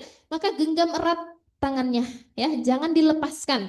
Karena itu bisa menjadi wasilah, bisa jadi sebab nanti ketika kita masuk surga tanpa hisab. Ya, saling mencintainya itu bukan karena temannya ini punya kelebihan apa dan sebagainya. Bukan. Tapi saling mencintai karena Allah. Ketika temannya lalai, tidak ragu untuk mengingatkan, ayo ngaji. Ketika temannya mungkin sedang dekat dengan maksiat, tidak ragu untuk marahin. Nggak boleh kayak gitu, ngajak lagi. Gitu ya. Nah, maka bergaul atau berteman dengan orang-orang solih ini akan menjaga keimanan kita. Lebih kita bisa saling mengingatkan dan bisa masuk surga tanpa hisab. Kemudian selanjutnya itu membaca sirah Nabi, para sahabat dan ulama. Ya, banyak sekali dalam Al-Quran. Ketika karena dari sirah Nabi ini, kemudian para sahabat dan ulama, kita bisa tahu ternyata ujian yang sedang kita rasakan ini bukan yang paling buruk, gitu ya. Kita tahu bagaimana Nabi Ayub bisa bersabar dengan penyakit yang Allah berikan, ya, banyak sekali bahwa perjuangan Nabi Muhammad SAW. Ya. Nah, maka dengan kita membaca sirah Nabi, perjalanan para sahabat dan para ulama, itu bisa meningkatkan semangat kita dalam beramal, keimanan kita bisa terjaga. Tentang bagaimana kisahnya ibundanya Imam Syafi'i berikhtiarnya menjaga anaknya dan sebagainya, itu bisa jadi motivasi untuk kita. Ya, jadi 4 poin tadi, ya, 4 poin tadi menjadi eh, menjadi semangat bagi kita untuk menjaga keimanan kita. 4 poin tadi dijaga. Oh, ini kalau futur kembali ke 4 poin tadi. Gimana ini jaga kita untuk naikin lagi keimanan. Baik. Ya. Nah, kemudian yang selanjutnya tadi adalah bab tentang keimanan orang tua ya. Sudah jelas ya. Wajar iman itu naik dan turun. Cara menaikkannya tadi adalah dengan ketaatan. Kalau futur jangan sengaja diikuti, tapi naikkan lagi dengan ketaatan. Dekati teman-teman yang solih. Mungkin untuk sekarang aku belum bisa untuk tahajud dulu dan sebagainya, tapi bergaul, ngobrol sama teman-teman yang salih. Nanti dapat insight dari situ. Oh, seperti ini, seperti ini. Jadi naik lagi keimanannya. Belum bisa tahajud dulu, tapi hadiri majelis, ya, hadiri majelis kajian-kajian. Cukup dengerin aja, itu bisa nambah keimanan kita. Jadi kalau futur jangan diikutin. Istirahat sebentar nggak apa-apa, tapi jangan sampai kita terbengkalai, jangan sampai kita lalai dalam futur tersebut. Nah, itu mengenai bab keimanan seorang ibu. Juga pentingnya tadi iman seorang ibu kenapa harus dijaga gitu ya? Karena menjadi sumber informasi, menjadi pondasi menjaga kesehatan mental dan fisik seorang ibu. Yang selanjutnya itu mempersiapkan keimanan anak ya. Ada tiga yaitu doa, ikhtiar dan sabar. Kayaknya basic banget gitu ya. Tapi memang inilah yang harus dilakukan seorang ibu gitu. Nah, doa ya. Yang pertama jangan ketukar ya, jangan ikhtiar dulu tapi doa dulu ya, karena doa itu berarti kita menggantungkan setiap urusan kita kepada Allah, bukan mengandalkan hebatnya kita. Ikhtiar dulu baru setelahnya ya Allah, tidak. Tapi berdoa dulu. Ini menjadi seorang ibu. Harusnya ini atas segala sesuatu hal yang terjadi pada kita, doa ini menjadi senjata ya. Saya selanjutnya dah. Doa ibu. An Abi Hurairah radhiyallahu anhu qala Rasulullah sallallahu alaihi wasallam thalathu da'awat mustajabat la syakka fihinna. Ada tiga doa yang mustajab, tidak ada keraguan padanya. Da'watul madlum wa da'watul musafir wa da'watul walidi ala walidih ya. Yaitu doa orang dizalimi, doa musafir dan doa orang tua terhadap anaknya ya. Orang yang dizalimi, kemudian doa musafir ya. Safar kita sedekat apapun itu menjadi apa? Doa yang diijabah gitu. Dan juga doanya seorang ibu gitu ya. Maka hati-hati dengan lisan kita ketika kita sudah menjadi seorang ibu. Begitupun juga ketika ini untuk bukan hal besar saja ya Allah, semoga anak saya nanti masa depannya cerah, nanti kemudian akhiratnya sukses dan sebagainya. Tapi untuk hal-hal kecil saja, hal kecil juga berdoa kepada Allah. Ketika di rumah ya, garam habis, ya Allah semoga saya mampu membeli garam hari ini. Ya Allah garam habis ya Allah. Itu nggak apa-apa, dicurhatin aja, didoakan kepada Allah gitu ya. Kan pada misalkan butuh garam hari itu, ternyata semua stok tutup, kemudian warungnya nggak ada yang jual garam, itu mungkin nggak mungkin kan bagi Allah, padahal hal yang sepele. Maka di apa namanya, diikhtiarkan doa itu diucapkan dalam hal sekecil apapun ketika kita dalam kegiatan sehari-hari. Ya Allah semoga hari ini saya bisa nganterin anak nggak telat. Ya Allah semoga, ya Allah semoga, ya Allah semoga itu di apa, dibiasakan dalam lisan kita ya. Begitupun juga dengan mudahnya doa ibu dapat terkabul, nah, maka kita harus berhati-hati dengan lisan kita ya. Seperti kisah yang masyhur ya dari Syekh Abdurrahman As-Sudais. Waktu kecilnya kan bandel katanya ya. Nah, kalau kita lihat kan Qori ada namanya As-Sudais, itu adalah Syekh Abdurrahman As-Sudais. Waktu kecilnya bandel, apa doa ibunya? Aduh, bandel-bandel teh anak teh, semoga kamu jadi imam Masjidil Haram. Nah, gitu ya. Itu di apa namanya? Dalam keadaan amarah pun gitu ya. Lisan ibu harus dijaga. Isting budak sah ada. Gitu kan?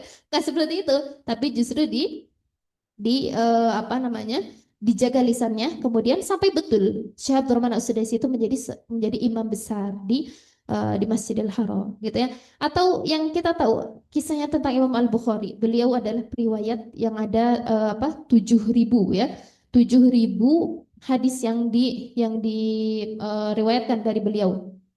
Nah, Imam Al-Bukhari ini uh, ketika kecil di usia 4 tahun adalah matanya itu buta ya. Kita tahu Imam Al-Bukhari itu meriwayatkan 7.000 ya, banyak sekali hadis, dan menjadi kitab hadis yang paling sohih setelah Al-Quran dan Sunnah itu adalah kitabnya Imam Al-Bukhari. Kenapa? Karena periwayat hadisnya itu sangat ketat sekali gitu. Kemudian Imam Al-Bukhari ketika usia 4 tahun, ketika itu beliau itu paling cepat nangkapnya, sekali dengar langsung hafal. Ketika lagi kajian usia 4 tahun ya, lagi kajian sama syekhnya, kemudian dibacakan surat Qaf ketika itu ya. Surat Qaf itu ada sekitar 3 halaman kurang. Dibaca surat Qaf sekali, kemudian kata pengajarnya, kata syekhnya ketika itu, siapa yang sudah hafal? Maka Imam Al-Bukhari langsung mengangkat tangannya dalam kondisi matanya buta, hanya mendengar saja. Kemudian dibacakan surat Qaf. Kata syekhnya, kamu ini adalah anak yang pintar gitu ya, cepat penghafal. Ayo pelajari hadis kata syekhnya. Imam Bukhari ini makin semangat gitu ya karena syekhnya merekomendasikan untuk beliau belajar hadis. Akhirnya pulang ke rumahnya bertemu ibunya. Ibu, aku mau belajar hadis. Tapi menjadi kekhawatiran seorang ibu ya, anaknya punya keterbatasan gitu kan. Udahlah kamu menghafal Quran aja, jangan dulu belajar hadis, kata ibunya gitu. Akhirnya Imam Bukharinya itu ngambek gitu ya karena dia pengen belajar hadis gitu karena kata Usain juga boleh kok gitu. Akhirnya dengan keterbatasan itu kemudian Imam Bukhari masuk ke kamarnya, di kamarnya lagi murojaah surat Qaf yang tadi ya.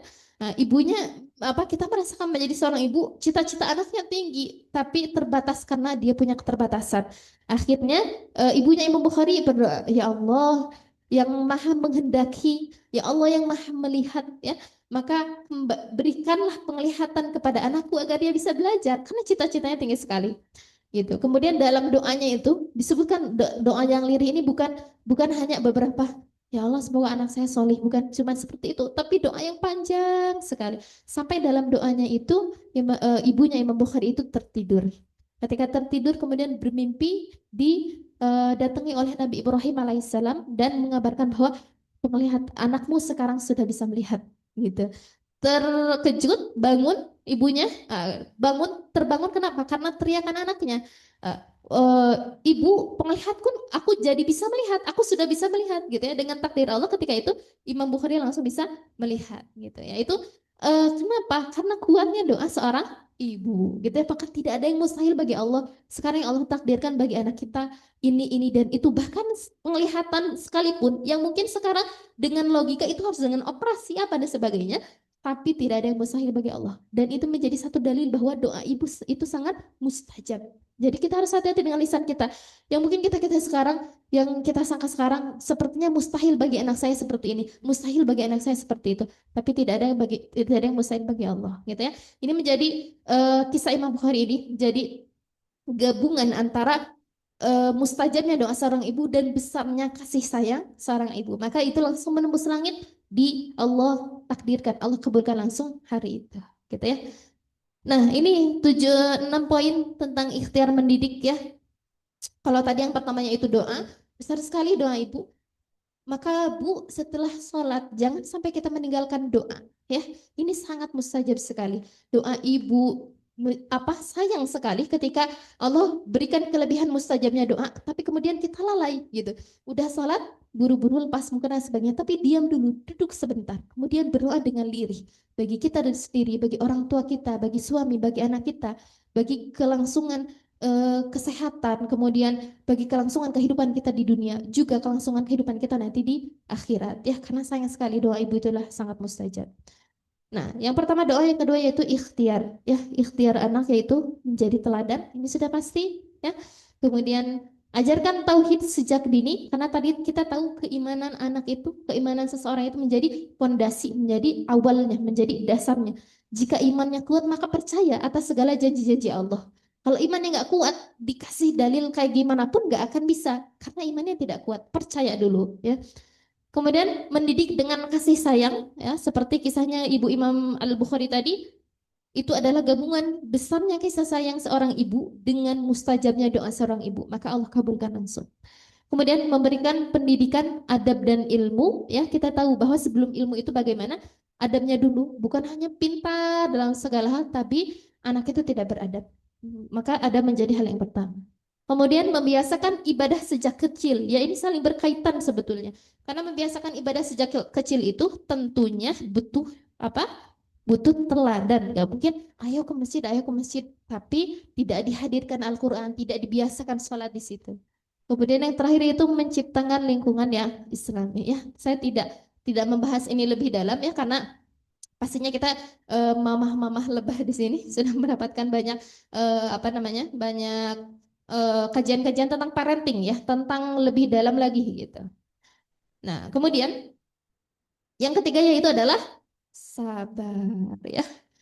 Innamas sabru indas sadmatil ula. Sesungguhnya kesabaran itu yang sebenarnya adalah pada saat hentakan yang pertama. Ya, ketika mendapatkan ujian, Maka bersabar itu artinya adalah ketika mendapat ujian kita langsung bersabar.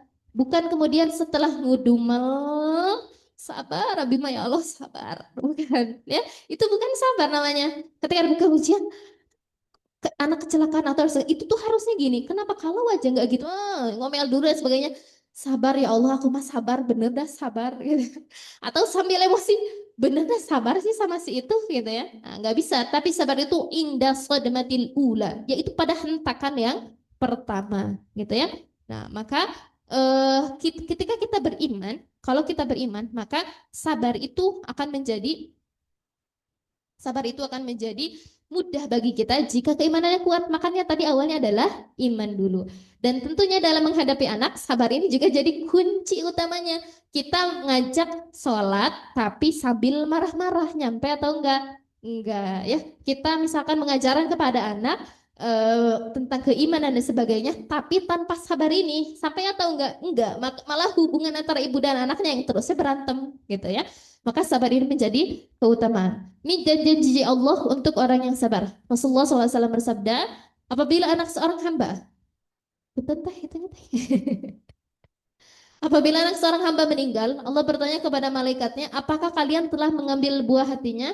Mereka menjawab, iya. Allah bertanya, apa yang diucapkan hambaku? Mereka menjawab, ia memujimu dan mengucapkan inna lillahi wa inna ilaihi raji'un. Maka Allah berfirman, bangunkanlah untuk hambaku sebuah rumah di surga dan namakan rumah itu dengan Baitul Hamd, yaitu orang yang ber orang yang bersyukur kepada Allah, orang yang memuji Allah. Jadi ini menjadi adab ya, dan yang apa pahala yang Allah berikan bagi orang-orang yang bersabar ya. Salah satunya adalah orang ditinggalkan oleh anaknya yang meninggal ya. Apa yang diucapkannya tadi? Memujimu dan mengucapkan innalillahi wa inna ilaihi rajiun. Menjadi sunnahnya ketika ketika kita ditinggalkan, atau dalam hadisnya ini adalah ditinggalkan oleh anak kita ya. Nah, maka ucapan yang pertama adalah alhamdulillah. Ya, mungkin sekarang pembahasannya jadi mudah, tapi dalam prakteknya ketika itu terjadi, wah, Masya Allah. Jadi harus mengucapkan, entah itu misalkan kerabat kita atau ada yang meninggal ya, Alhamdulillah itu karena berterima kasih kepada Allah. Karena semua takdir itu Allah yang takdirkan, gitu. Itu yang terbaik. Alhamdulillah, inna lillahi wa inna ilaihi rajiun. Itu sunnahnya adanya seperti itu. Bersyukur kepada Allah. Dan Allah berikan balasannya bagi ibu yang kemudian mengamalkan hal tersebut adalah Allah bangunkan rumah di surga. Khusus rumahnya itu bukan sama kayak rumah-rumah lainnya, tapi Baitul Hamd namanya, yaitu rumah pujian gitu ya. Nah, maka ini menjadi hal yang apa? Hal yang sulit sekali pasti ya bagi seorang ibu. Nah, tapi janji Allah nanti ini adalah surat Az-Zumar, Al-Insan, Al-Furqan dan Ar-Ra'du ya. Tentunya kalau saya bahas semuanya ini tidak akan cukup waktunya. Nanti mama-mama lebah sekalian ya boleh melihat beberapa janji-janji Allah bagi orang-orang yang sabar ya. Itu di apa namanya, dilipat gandakan, diberikan pahala yang sempurna, diberikan tingkatan derajat yang tinggi di surga. Makanya kenapa kenapa ketika ditanya kenapa sih kok bisa sabar atas ujian Allah? Karena beriman. Setelah beriman ini percaya atas semua janji Allah. Janji Allahnya apa? Bagi orang yang sabar diberikan pahala yang sempurna, diberikan derajat yang tinggi di surga. Jadi apa alasan kita untuk tidak bersabar sebetulnya ketika kita imannya sudah kuat dan percaya dengan janji-janji Allah. Jadi tips agar bersabar ya, sering sekali saya ditanya, "Ustazah gimana ya biar sabar ngadepin anak?" gitu ya. Itu menjadi apa? Pertanyaan-pertanyaan yang sering sekali gitu. Kalau Allah kasih Allah berjanji, bahkan bukan dikasih, tapi Allah kasih. Allah janji bahwa pahala bagi orang yang sabar itu seluas itu. Nah, maka sungguh tidak ada alasan lagi buat kita untuk tidak bersabar. Maka kuatkan iman yang pertama, kuatkan iman, buat haji apa saja janji-janji Allah yang akan diberikan kepada orang yang bersabar dan beriman, maka sudah insya Allah akan tenang hidupnya ya. Kita dapat ujian, nah, kata Allah kalau orang yang sering diberi ujian derajatnya akan tinggi sekali sampai orang-orang akan iri padanya gitu ya. Nah maka ini menjadi pondasi pertama kita adalah keimanan, kemudian janji Allah, percaya dengan janji Allah. Adzan dulu sebentar ya.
Baik. Nah, terakhir ya.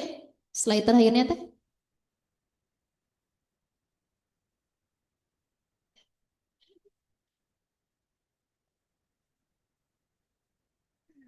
Baik. Ya, alhamdulillah kita sudah sampai di akhir pembahasan kita ya. Tadi menjaga keimanan anak, menjaga keimanan orang tua. Karena rumusnya adalah anak yang solih itu dari orang tua yang solih. Keimanan orang tua, keimanan anak, kemudian mendoakannya, berikhtiar, kemudian bersabar. Yang juga tentang surga yang kita tuju ternyata seindah itu. Menjaga iman memang jalan panjang, penuh letih dan air mata. Namun, setiap doa, setiap sabar adalah langkah menuju janji terindah, yaitu bertemu kembali, tersenyum bersama, dan berpelukan lagi di surganya. Ya, yang kita rasakan hangatnya memeluk anak ketika di dunia, kita rasakan lagi hangatnya memeluk anak ketika di surganya nanti. Dengan suasana yang jauh lebih baik, bukan seperti nyamannya di dunia, tapi jauh lebih nyamannya itu nanti seperti nyamannya di surga. Maka kuatkan keimanan, percaya dengan janji Allah, insya Allah tidak akan kemana-mana, nggak akan risau menghadapi segala ujian yang Allah berikan di dunia ini. Ketika anak beriman, ini mendidik anak itu bukan tentang menyiapkan akhirat mereka saja, tapi akhirat kita juga. Ya. Ketika anak solih, kita udah meninggal, anak solih pasti akan mendoakan kita, gitu ya. Berharap segala kalau POV dari anaknya, gitu ya. Maka ketika orang tua sudah meninggal, berharap segala amal kebaikan yang dilakukan itu akan mengalir kepada orang tuanya. Ya, saya teringat pertama kali saya mulai berdakwah, pertama kali saya mulai mengisi kajian itu adalah dijerumuskan oleh orang tua saya sendiri, oleh mamah gitu ya. Setelah mondok baru beberapa hari keluar pondok itu hmm, ada jadwal mamah ngisi kajian gitu ya, Allahu yarham. Ada jadwal mama ngisi kajian, terus bilang mama nggak bisa ngisi kajian, diganti sama Ikma aja, diganti sama Yusri aja gitu. Nah itu pertama kali saya dijerumuskan oleh mama saya gitu ya.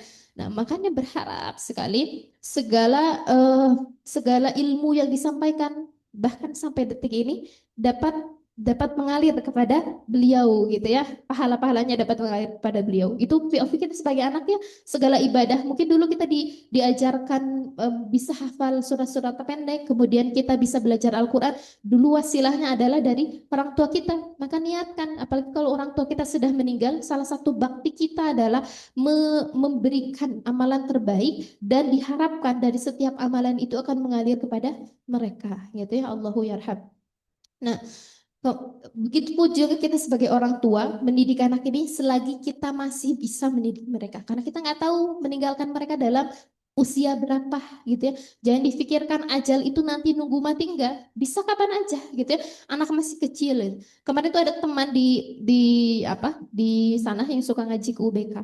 Beliau itu baru 2 kali ngaji ke UBK. Sebelumnya itu yang ada kajian tentang haid di tempatnya Bu Farida. Waktu itu ada kajian tentang haid. Ke situ ya. Kemudian 2 kali kajian yang terakhir beliau hadiri itu adalah tentang pemulasaran jenazah gitu. Jadi kan kita praktek apa dan sebagainya. Kemudian beberapa hari kemarin itu dapat info beliau meninggal gitu ya. Itu kondisinya beliau masih muda, seusia kita gitu ya, masih muda, anaknya masih kecil-kecil gitu. Dan kajian yang terakhir yang beliau hadiri ketika di UBK itu adalah tentang pemulasaran jenazah. Gak tahu ternyata beberapa hari setelah itu ajalnya akan datang. Gak ada yang tahu pun kita ya. Kita sedang duduk di sini gak merasakan sakit apapun, bahkan kita tidak bisa menjamin 1 detik dari sekarang kita masih bisa hidup gitu ya. Maka ikhtiar kita maksimal dalam mendidik anak ini, jangan nunggu nanti ketika mereka besar. Oh nanti masih, jangan dipikir masih ada hari besok, masih ada hari besok gitu. Tapi kita ikhtiarkan mendidik mereka selagi kita masih bisa mendampingi mereka, selagi kita masih bisa mendampingi keimanan mereka gitu ya. Kasih bekal selagi kita bisa, ketika kita agar nanti ketika kita meninggalkan mereka, mereka bisa teguh keimanannya, bisa mendoakan kita gitu ya. Nah, bahkan disebutkan ketika orang-orang anak-anak yang hafal Al-Quran, ahlul Quran ya, akan dipanggil orang tuanya.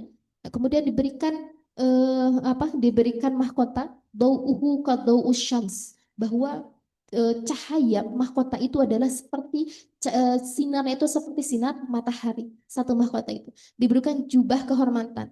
Kemudian akan bertanya kedua orang tua ini, ya Allah, bima kusina hada, atas amalan apa kami diberikan ganjaran yang besar ini? Nah, bi akhdhi walidatikal Quran. Ini karena anak-anak kalian yang menjadi ahlul Quran, gitu ya.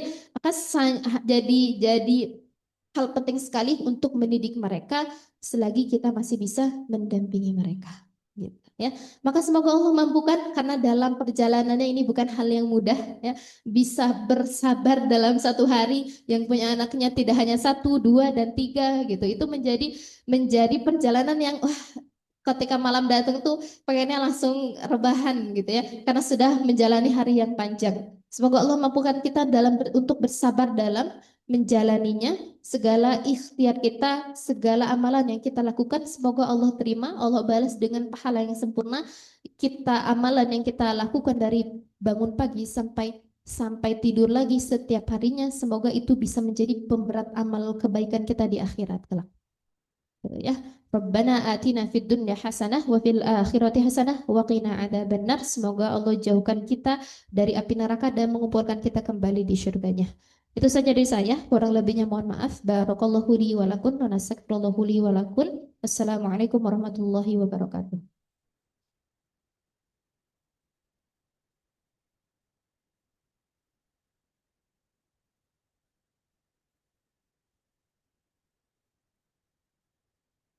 Masya Allah, tabarakallah, jazakumullah ahsanal jaza kepada Ustazah Yusri atas materinya. Materi yang sangat bermakna bagi saya pribadi dan insya Allah bagi kita semua ya, mama-mama. Bagaimana perasaannya setelah mengenal lebih dalam surga? Udah siap masuk surga? Enggak lupa kan syarat pertamanya kalau masuk surga apa dulu?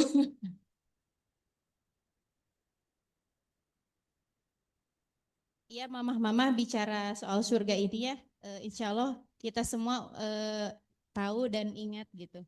Ada ayat romantis gitu ya di dalam Al-Quran. Di surat Al-Fajr ayat 27 sampai 30. Ya ayat Tuhan nafsul mutmainnah. Irji'i ila rabbiki radiyatan mardiyah. Fadkhuli fi ibad wadkhuli jannat gitu ya.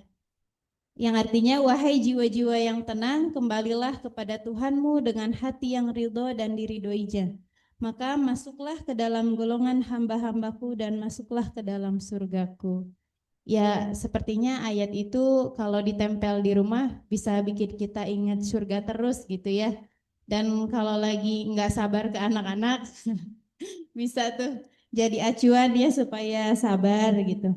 Maka dari itu mari kita tingkatkan keimanan kita, kemudian langitkan doa-doa kita dan kuatkan sabar kita tentunya.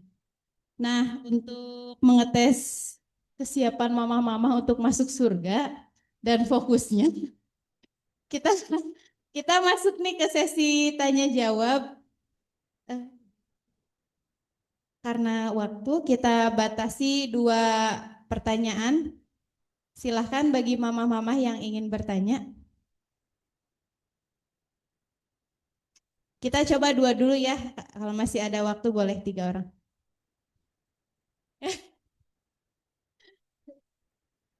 Silahkan Bu Merisa.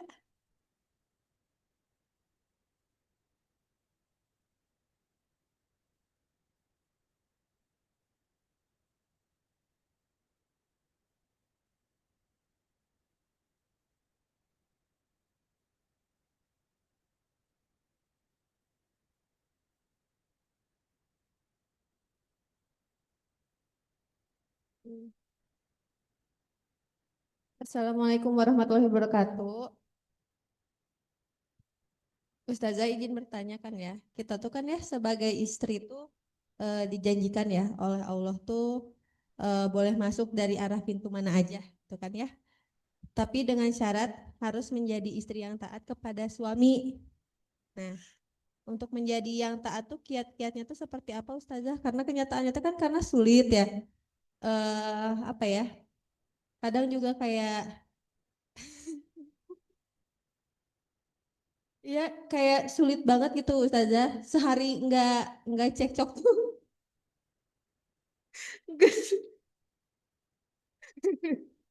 Ya Ustazah, kayaknya aku membutuhkan apa ya? Membutuhkan bukan dong. apa sih namanya, pencerahan gitu Ustazah, biar sehari aja gitu loh, nggak kayak ngomel gitu, kayak pingin ya, siapa sih yang nggak mau gitu ya masuk surga dari pintu mana aja gitu. Tapi ya syaratnya tuh kayak sulit banget Ustazah, kayak gitu, kayak sehari aja kayak Mbak gimana sih gitu. Kayak nggak bisa gitu Ustazah, kayak sulit gitu. Sehari nggak ada perdebatan-perdebatan kecil tuh Ustazah. Gitu sih saya.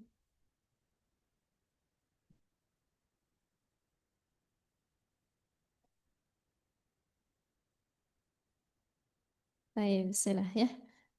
Sebetulnya ini adalah eh, hal-hal yang mungkin semuanya kita hadapi ya.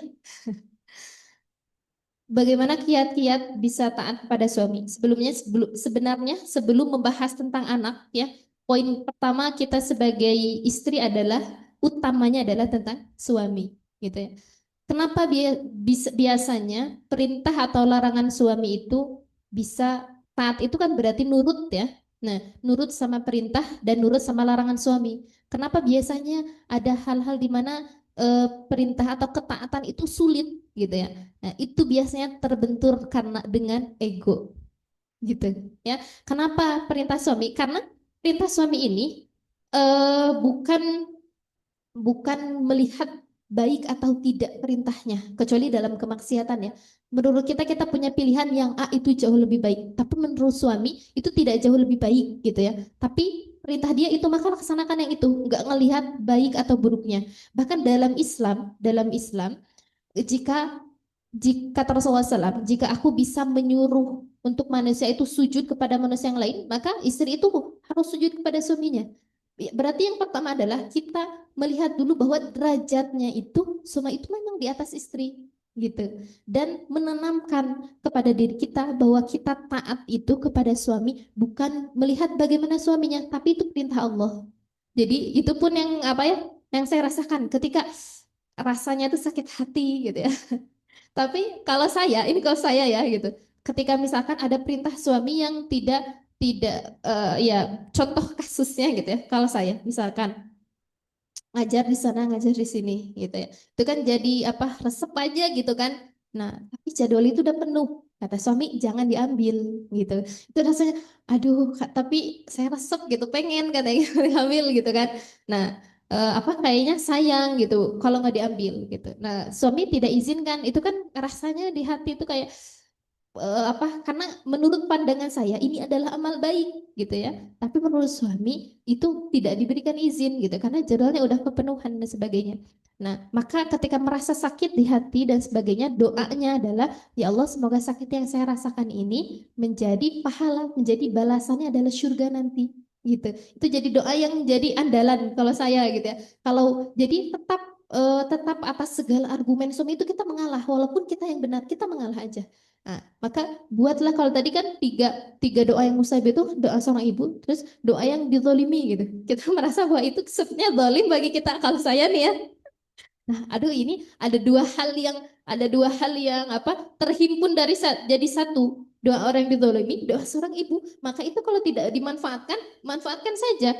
Jadi apa namanya, ubah rasa sakit hati kita itu dengan apa? Dengan doa. Ya Allah minta surga. Ya Allah saya pengen ini. Ya Allah. Jadi itu adalah masa-masa waktu-waktu yang mustajab sekali untuk berdoa gitu.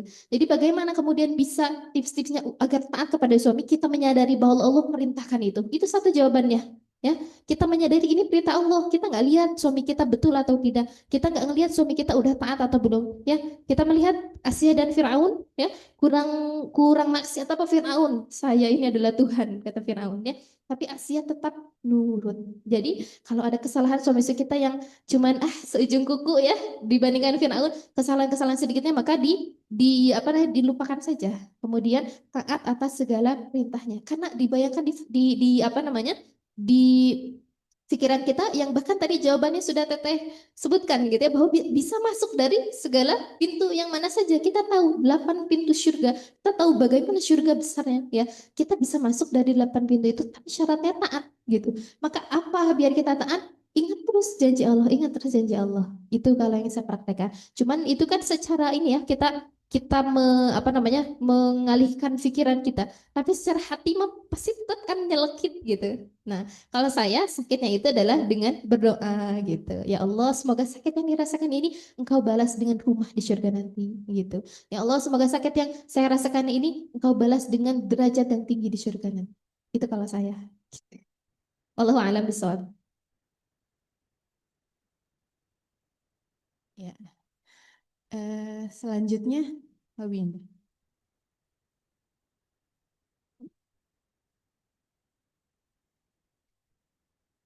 Assalamualaikum, Ustazah izin bertanya nih, kalau tadi kan misalnya sebagai ibu ya, kita kan apa ya ingin beramal jariah sama anak juga ya, maksudnya untuk mengajarkan mereka hal-hal yang baik.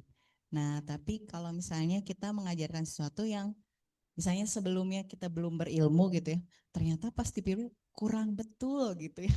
Nah, untuk meluruskannya kembali itu kan kayaknya karena mereka juga mungkin udah terbiasa atau gimana.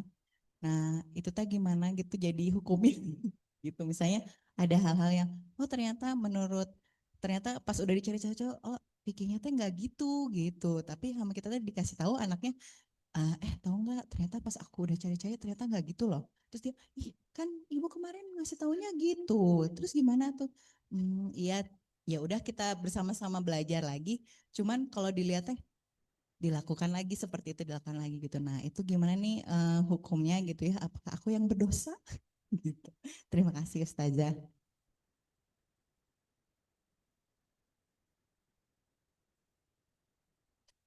Iya. Allah mengampuni segala lupa dan kebodohan ya. Apalagi itu niat utamanya kita bukan sengaja menyesatkan tapi karena ketidaktahuan kita. Seperti ulama, ada yang berijtihad kalau kita lihat menurut ulama ini A, menurut ulama ini B, tapi yang paling banyak pendapatnya adalah seperti ulama yang B, gitu ya. Maka Allah berikan pahalanya bagi ulama yang pertama, walaupun pendapatnya salah, maka satu pahala. Dan berikan pada ulama yang kedua, karena jawabannya benar dan berikhtiar untuk kebaikan kan, sama-sama berikhtiar untuk kebaikan, maka mendapatkan dua pahala. Begitupun ketika kita melaksanakan hal tersebut, itu pertama berdosa atau tidak, insya Allah tidak. Kenapa? Karena niat kita itu mengarahkan anak untuk kebaikan, tapi ternyata yang kita arahkan itu kurang tepat, gitu ya. Nah, maka itu insya Allah tidak berdosa. Ya, apalagi bagaimana menutupi hal tersebut menjadi berdosa kalau kita sudah tahu yang betulnya lebih benar, tapi dibiarkan, itu justru menjadi dosa. Yang pertama insya Allah tidak berdosa, tapi udah terlanjur hese sih teteh diluruskan nanti gitu ya. Nah, yang kedua ini, hal yang kedua ini bisa jadi dosa kalau kita tidak meluruskannya. Kemudian gimana ketika diluruskan anaknya, tapi kata ibu kan kemarin gini gitu ya jawabannya. Maka ketika mendidik itu jangan hadirkan bahwa ibu ini selalu benar, ya. Misalkan, pokoknya kata ibu kayak gini. Enggak, tapi kan diskusi dengan anak. Adik kenapa kayak gini? Ditanya ketika dia berbuat salah, gitu ya. Jangan langsung menjudge dia, misalkan gini.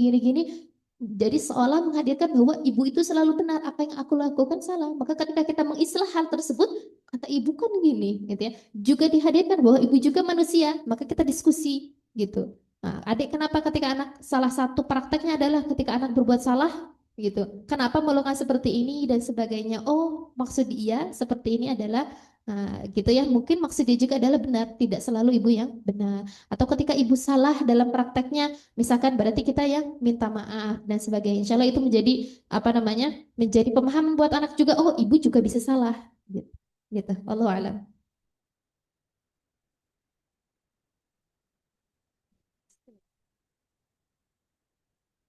Novi.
Iya, eh, sebetulnya ya, sebetulnya itu saya tuh setuju dengan pendapat ini. Kalau misalkan ada yang kabar bunuh diri dan sebagainya, gitu ya, pasti ada yang komen, ah itu mah kurang iman, gitu kan ya. Ada juga yang komennya, ini bukan tentang iman atau enggak, gitu ya. Orang tuh punya mental health-nya, gitu. Sebetulnya saya setuju dengan orang bilang itu kurang iman, gitu ya. Ini pendapat saya, ya. Cuman yang disampaikannya kasar banget, gitu ya. Enggak dengan seperti itu, karena kita tahu merasakan menjadi seorang ibu.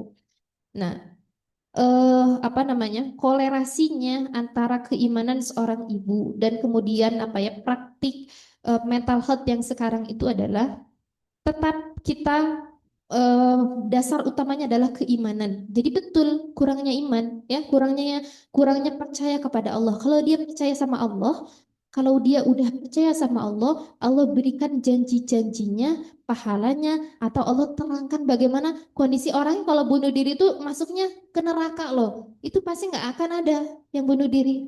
Nah, karena kurangnya iman betul. Nah, kolerasinya dengan yang sekarang mental health itu, kalau kita mempercayai, kalau kita mengandalkan iman itu kan bagaimana kita mengatur hati kita, bagaimana mengatur pikiran kita, ya. Tapi mental health itu lebih ke menenangkan secara fisik menurut saya, ya. Menenangkan secara fisik kan, tarik nafas, apa dan sebagainya, menjaga untuk tetap positif dan sebagainya gitu.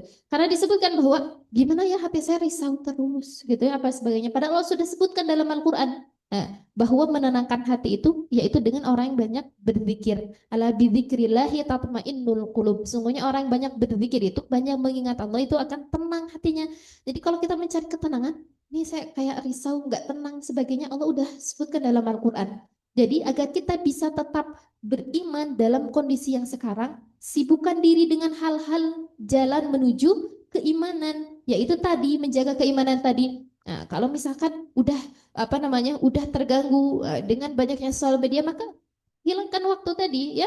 Min husnil islami mar'i tarkuhu ma la ya'ni. Dari sebaik-baiknya muslim adalah meninggalkan apa yang tidak bermanfaat baginya. Ya, saya scroll media malah mempengaruhi mental saya, maka itu tidak bermanfaat bagi dunia dan akhirat, kita tinggalkan. Sibukkan diri dengan hal-hal yang bermanfaat dari satu kebaikan kepada kebaikan yang lainnya. Kalau ternyata dalam waktunya ini ada waktu-waktu kita ngahuleng gitu ya. Ada waktu-waktu kita kosong dalam mengingat Allah, maka sibukkan itu. Apa ya kira-kira isi dengan apa ya? Nah, target-targetnya itu harus disusun. Jangan menjalani hari tapi dengan saguluyurna begitu saja gitu ya.